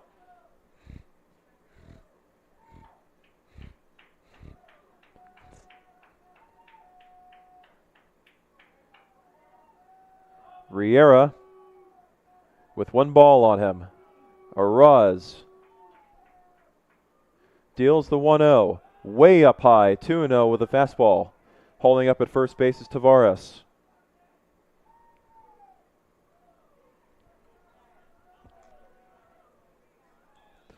Crazy game we have going on. A 7-run first inning for Atlantis, and they hold a 13-1 lead going to the bottom of the 7th. You assume that the game would be run ruled, but Fort Lauderdale says au contraire. 2-0 pitch to Riera, way out of the zone with a fastball. It's 3-0 as Tavares goes and gets a steal. He's over at second base without a throw. As Tavares is now 9 of 10 in stolen bases. 3-0 to Brandon Riera with a runner at second base and 2 outs. The pitch on the inside corner for a called strike with a fastball. 3-1.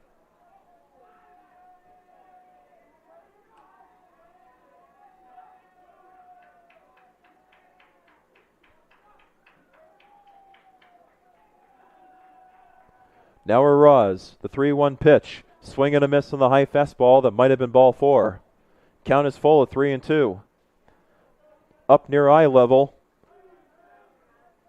of Riera.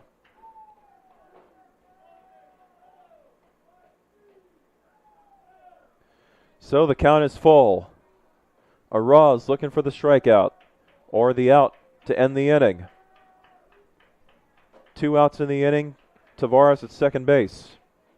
The pitch.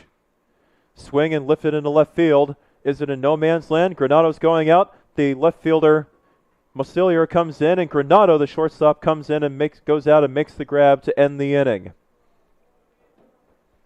Fort Lauderdale puts across 2 more runs in the inning. They trail 13-7 as we head to the 9th on the UFTL Sports Network.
Duval Rodriguez remains on the mound for Fort Lauderdale as we go to the final inning, the top half of the 9th.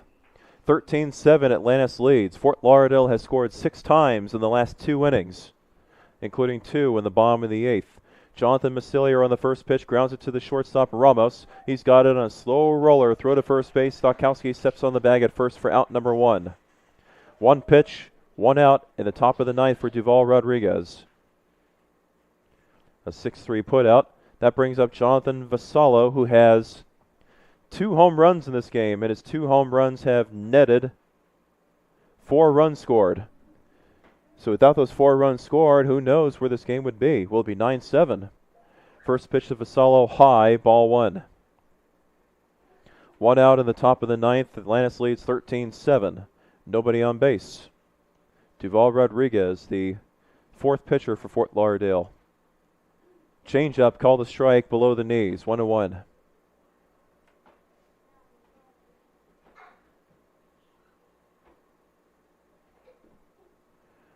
Changeup. That time it's in the dirt low. 2-1 to Vassallo.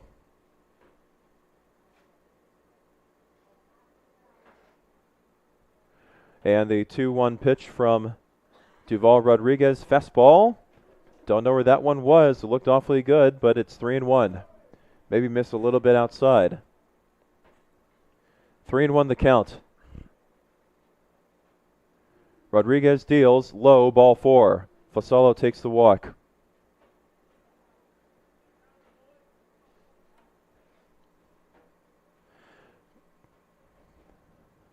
That brings up Gianni Rodriguez.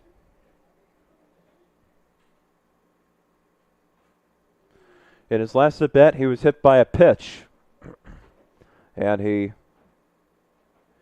ultimately did not come in to score after being hit by a pitch. Rodriguez fists one foul off to the right. The runner at first base is Jonathan Vassallo, who got on with a walk on a 3-1 count. Fort Lauderdale trails 13-7 against Atlantis with one out in the top of the ninth.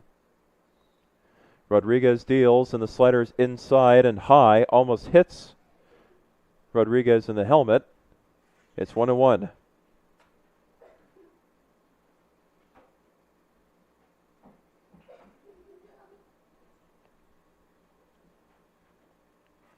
Rodriguez deals, swing and a foul back behind home plate. 1-2. On deck is Henry Estrada, the right fielder.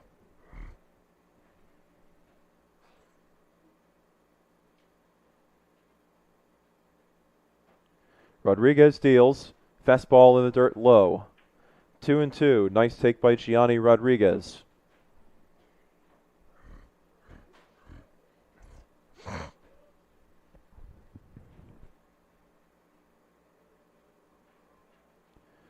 So the 2-2 from Rodriguez.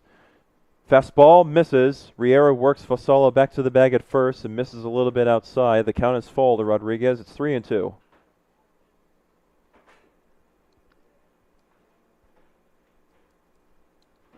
Full count pitch. Grounder to short. Ramos can't get it, and it's into left field for a base hit. Vassallo stops at second base as he chugs there. Rodriguez with a single, and it's first and second for Atlantis with one man out. That brings up Henry Estrada.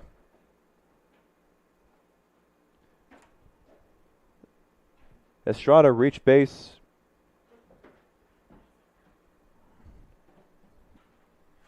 safely in his last at bat. He got to first base with a single and ultimately was thrown out at second base trying to stretch a single into a double. He swings and misses on the fastball up high. It's 0-1. First and second for Atlantis with one out in the top of the ninth inning. A 13-7 Atlantis lead. There's a swing and a foul by Estrada to make it 0-2.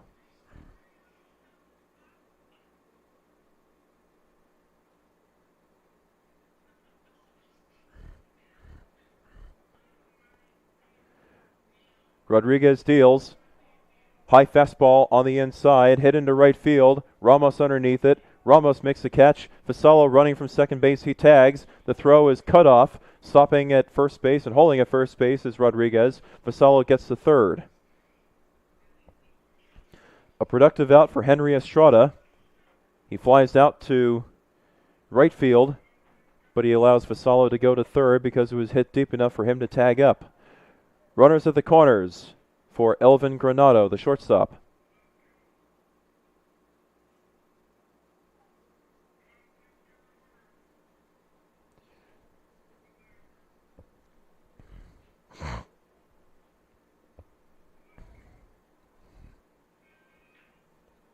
Granado in his last at bat got on base on an error by the second baseman Cubalete. Fastball's high to Granado. 1-0. First and third for Atlantis. They lead 13-7 in the top of the ninth with two outs. Granado looking for an insurance run for Atlantis University. The pitch from Rodriguez. Fastball in tight. 2-0.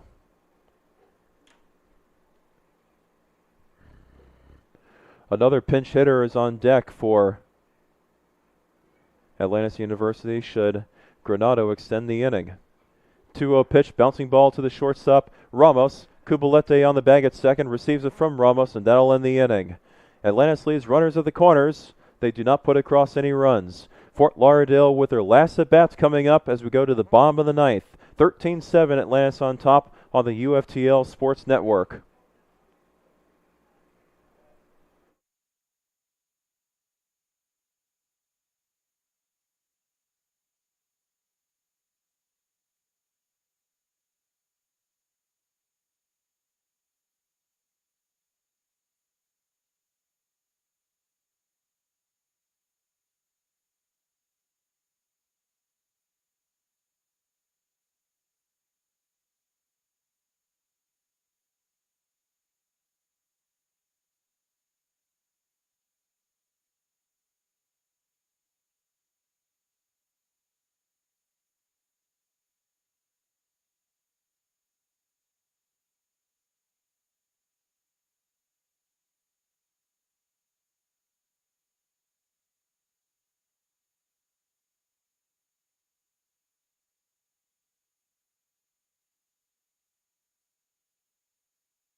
"13-7 Atlantis on top as we're in the bottom of the ninth on the UFTL Sports Network. Fort Lauderdale with their final at-bats of the night. They trailed at one point 13-1 in the bottom of the seventh. They scored 4 times in the seventh. They scored twice in the eighth. And Saul Araz will be on the mound to try to finish it off for Atlantis, but that's no easy feat considering the fact that Fort Lauderdale has not gone down without a fight when they could have very easily settled for a run rule loss in the seventh inning, which seems like it was forever ago. The ninth place hitter, Jason Ramos, to lead off. In his last at-bat, he struck out swinging in the seventh. Fort Lauderdale has 3 outs to work with, and they need to score 6 times in order to have a chance to go to extra innings. Saul Araz is going to try to make sure Fort Lauderdale doesn't get any dreaming going on. First pitch to Ramos, high fastball, too high, eye level, 1-0. It's a 9-1-2 hitters. Ramos, then Scott, then Cubalete. The 1-0 pitch to Ramos. Fastball up and away. 2-0. Fort Lauderdale should continue to be very patient at the plate. They've done it the last couple of innings, and it's yielded results.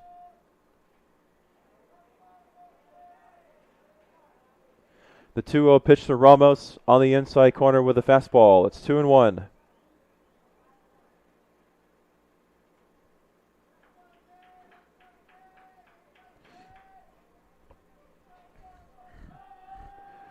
Two and one to Ramos. The pitch from Araz, a swing and a miss as Ramos is tardy on the fastball. So Araz, who got behind in the count 2-0, it's now 2-2.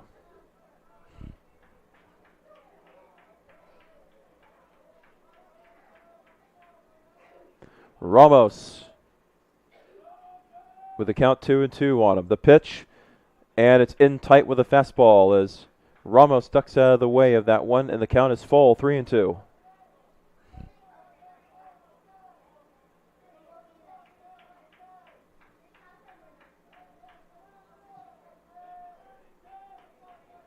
So the payoff pitch coming from Araz. Here it comes. And a foul behind the plate. Another fastball from Saul Araz, and Jason Ramos saw it coming. He stays alive.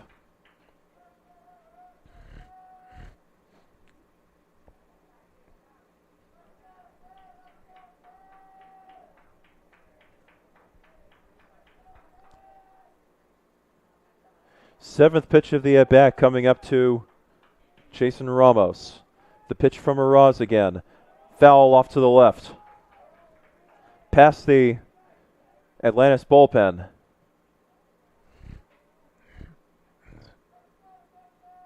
Eric Scott anxiously awaiting in the on-deck circle.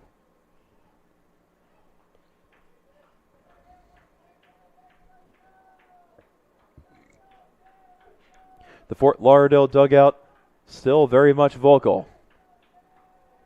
3 balls, 2 strikes to Jason Ramos. Araz again with the payoff pitch. Low, outside, ball 4. It's a leadoff walk for Ramos.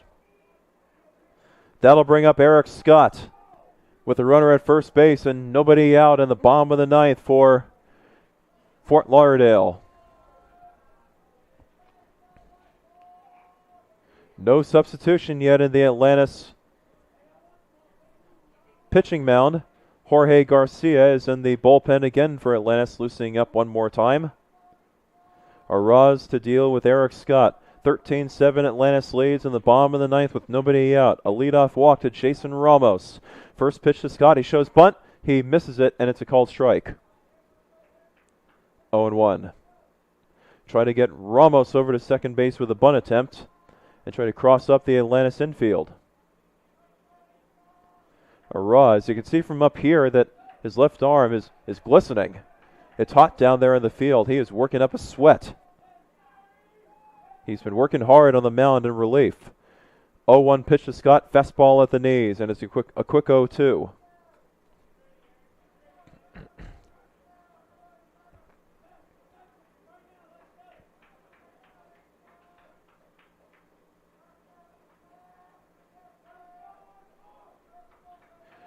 Scott behind in the count 0-2. Araz with a runner at first base. The 0-2 pitch to Scott, down and away for ball 1. 1 ball, 2 strikes to Scott. That was an easy take. Rodolfo Martinez, who's the third catcher for Atlantis tonight, had to almost go out of his squat to make sure that ball didn't get by him for another pass ball on Atlantis catchers. 1-2. Araz deals. Swing and hit into center field. That ball's hit way back. Moreno goes back. Moreno in a dead sprint makes the grab. Back to first base goes Ramos. Moreno, a fast runner, makes a nice catch. And there's one away in the bottom of the 9th, and that's a big out for Atlantis. That'll bring up Aderlin Kubalete with 1 out in the bottom of the 9th and a 13-7 Atlantis lead. Scott thought he hit one over the head of Moreno, but that's why they put the fastest runner in the outfield in center field. Moreno makes arguably the biggest play defensively for Atlantis tonight, taking away an extra base hit and maybe an RBI from Scott. Here's Aderlin Kubalete, who looks at a first pitch fastball for a strike on the inside corner. 13-7 Atlantis leads with 1 out in the bottom of the 9th. Fort Lauderdale down to their final 2 outs. The runner at first base is Jason Ramos, who walked leading off the inning.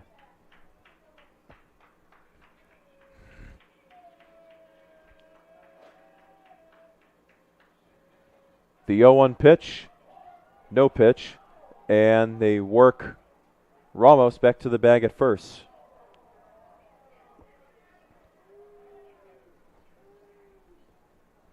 No balk called. Very close to one.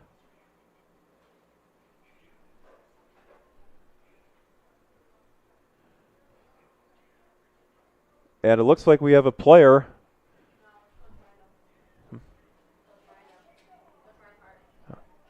It looks like One of the coaches of Fort Lauderdale, Billy Reinhardt, has just been tossed from this game.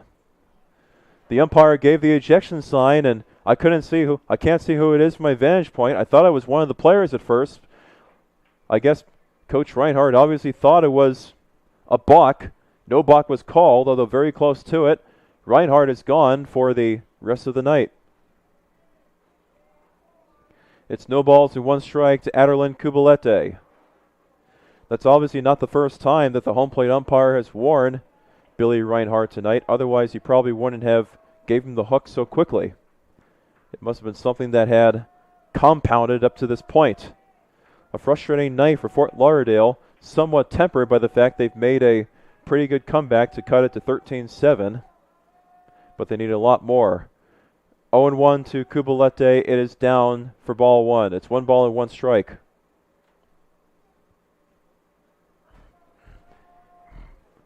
The runner at first base is Jason Ramos. Aderlin Kubalete at the plate trying to help Ramos advance after the fly out by Eric Scott.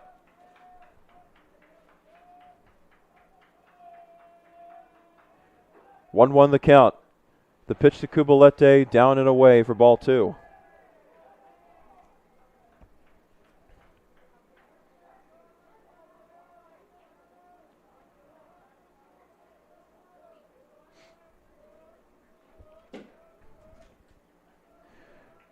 We're looking at a game that is over 3.5 hours long. The game starting just before 7 p.m. Eastern Time is currently past 10:30. Hope you don't have any plans early in the morning because these two teams have put on a battle. Ramos at second base, swinging a bouncing ball up the middle into center field for a base hit. Ramos heads to third base where he'll stop. Stopping at first base is Kubalete with a base hit, and it's 1st and 3rd for Fort Lauderdale with 1 man out. And Ryan Reifenberg will hit.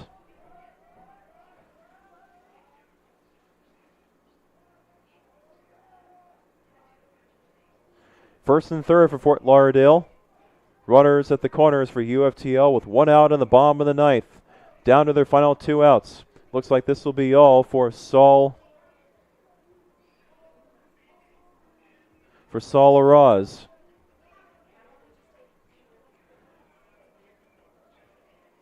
Unless if they're just giving him some instructions on the mound.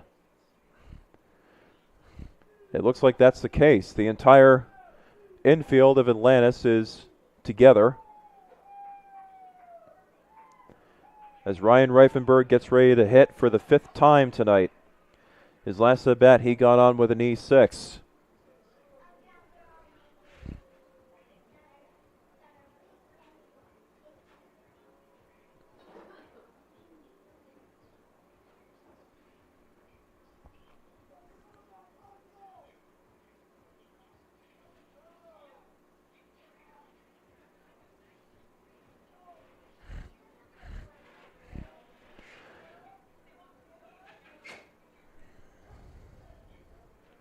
Jason Ramos is a runner at third.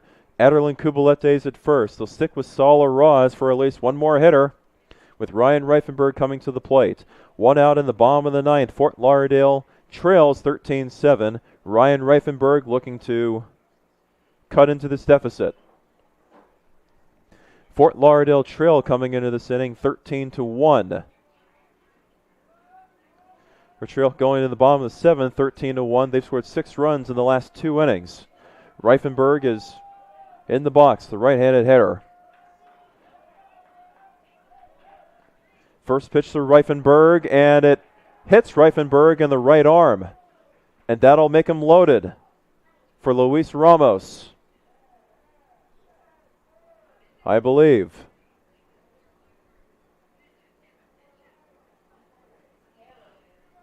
So they're loaded for Luis Ramos with the bases loaded and 1 out in the bottom of the 9th. Fort Lauderdale down 13-7.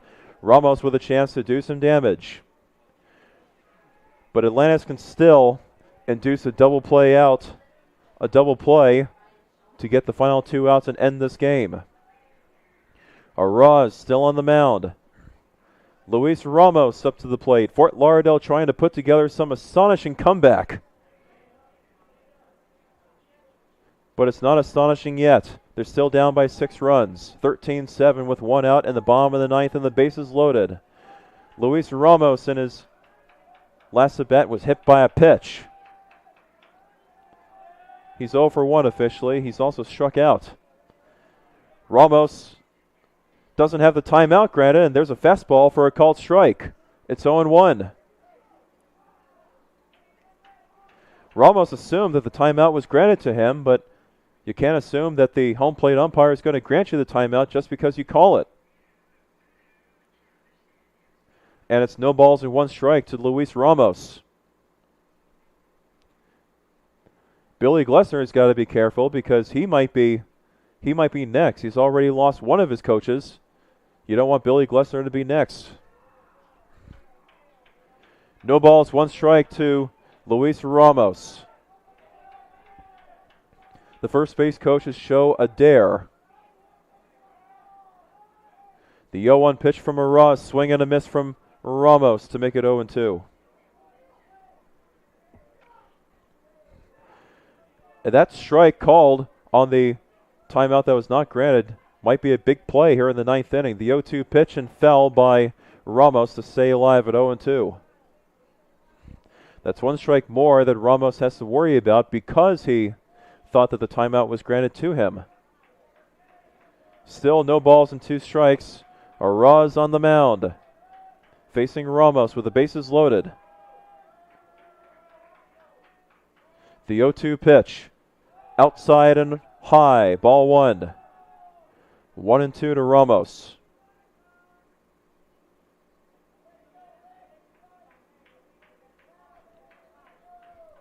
So Ramos stays alive for at least 1 more. Third baseman Gianni Rodriguez not guarding the bag at third, playing by the line. 1-2 pitch, swing and a pop fly down the right field line. Vasala gives chase. The right fielder Estrada is also after it. It is not caught and it's foul. It's 1-2 still.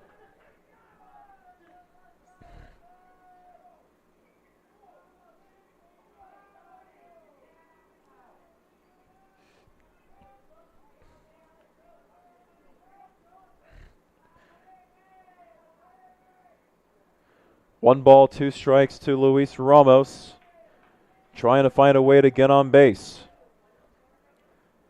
On deck is Arthur Quinones.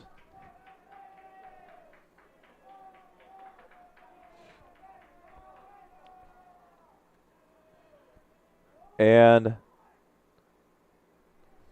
Araz steps off the mound for a moment.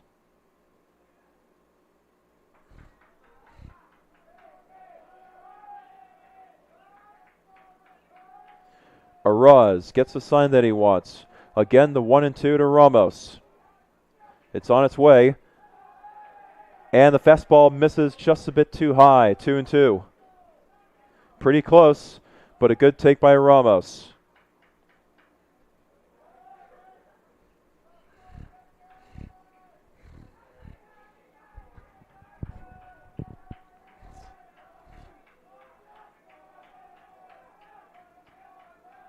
Count even at 2-2.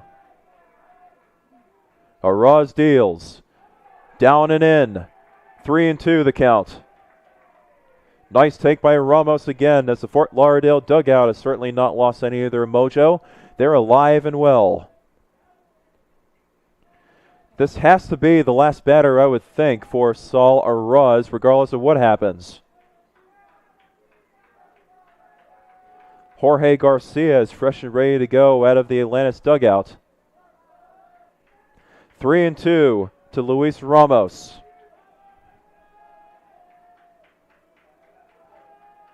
The pitch.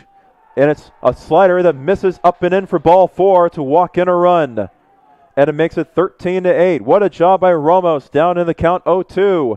Works it full and then he walks. Araz walks in a run. 13-8 is the score with 1 out in the bottom of the 9th. That'll be it for Araz.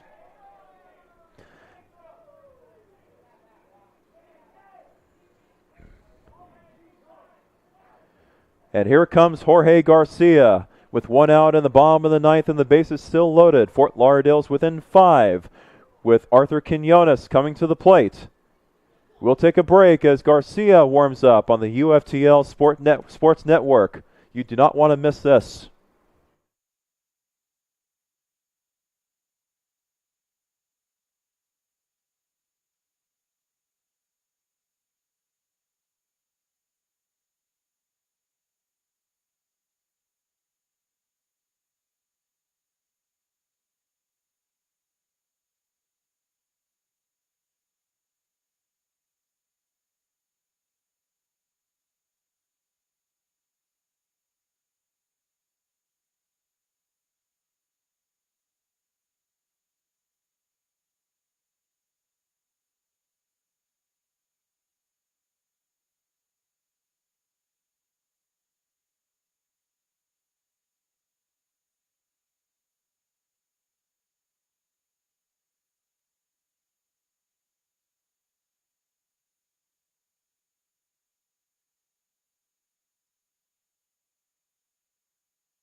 One out in the bottom of the ninth. It's 13-8. Fort Lauderdale trailing, but they still have the bases loaded and one man out. Luis Ramos was just behind in the count 0-2. He came into, and then he walked on a full count to drive in a run to make it 13-8. New pitcher for Atlantis University. It is number 24, Jorge Garcia. Trying to find a way to get the final 2 outs for Atlantis University, but Fort Lauderdale not going down without a fight. Garcia on the year, a 2-0 record, a 2.28 ERA, no starts, but his 14th appearance out of the bullpen. He's the closer for Atlantis. He has 8 saves on the year. This is officially a save situation. Arthur Quinones with 1 out in the bottom of the ninth up to the plate. With Kubalete at second, Reifenberg at first, Reifenberg at second, Ramos at first. 13-8 is the score. First pitch to Quinones, and it's a check swing foul off to the right. He didn't mean it, but it's 0-1.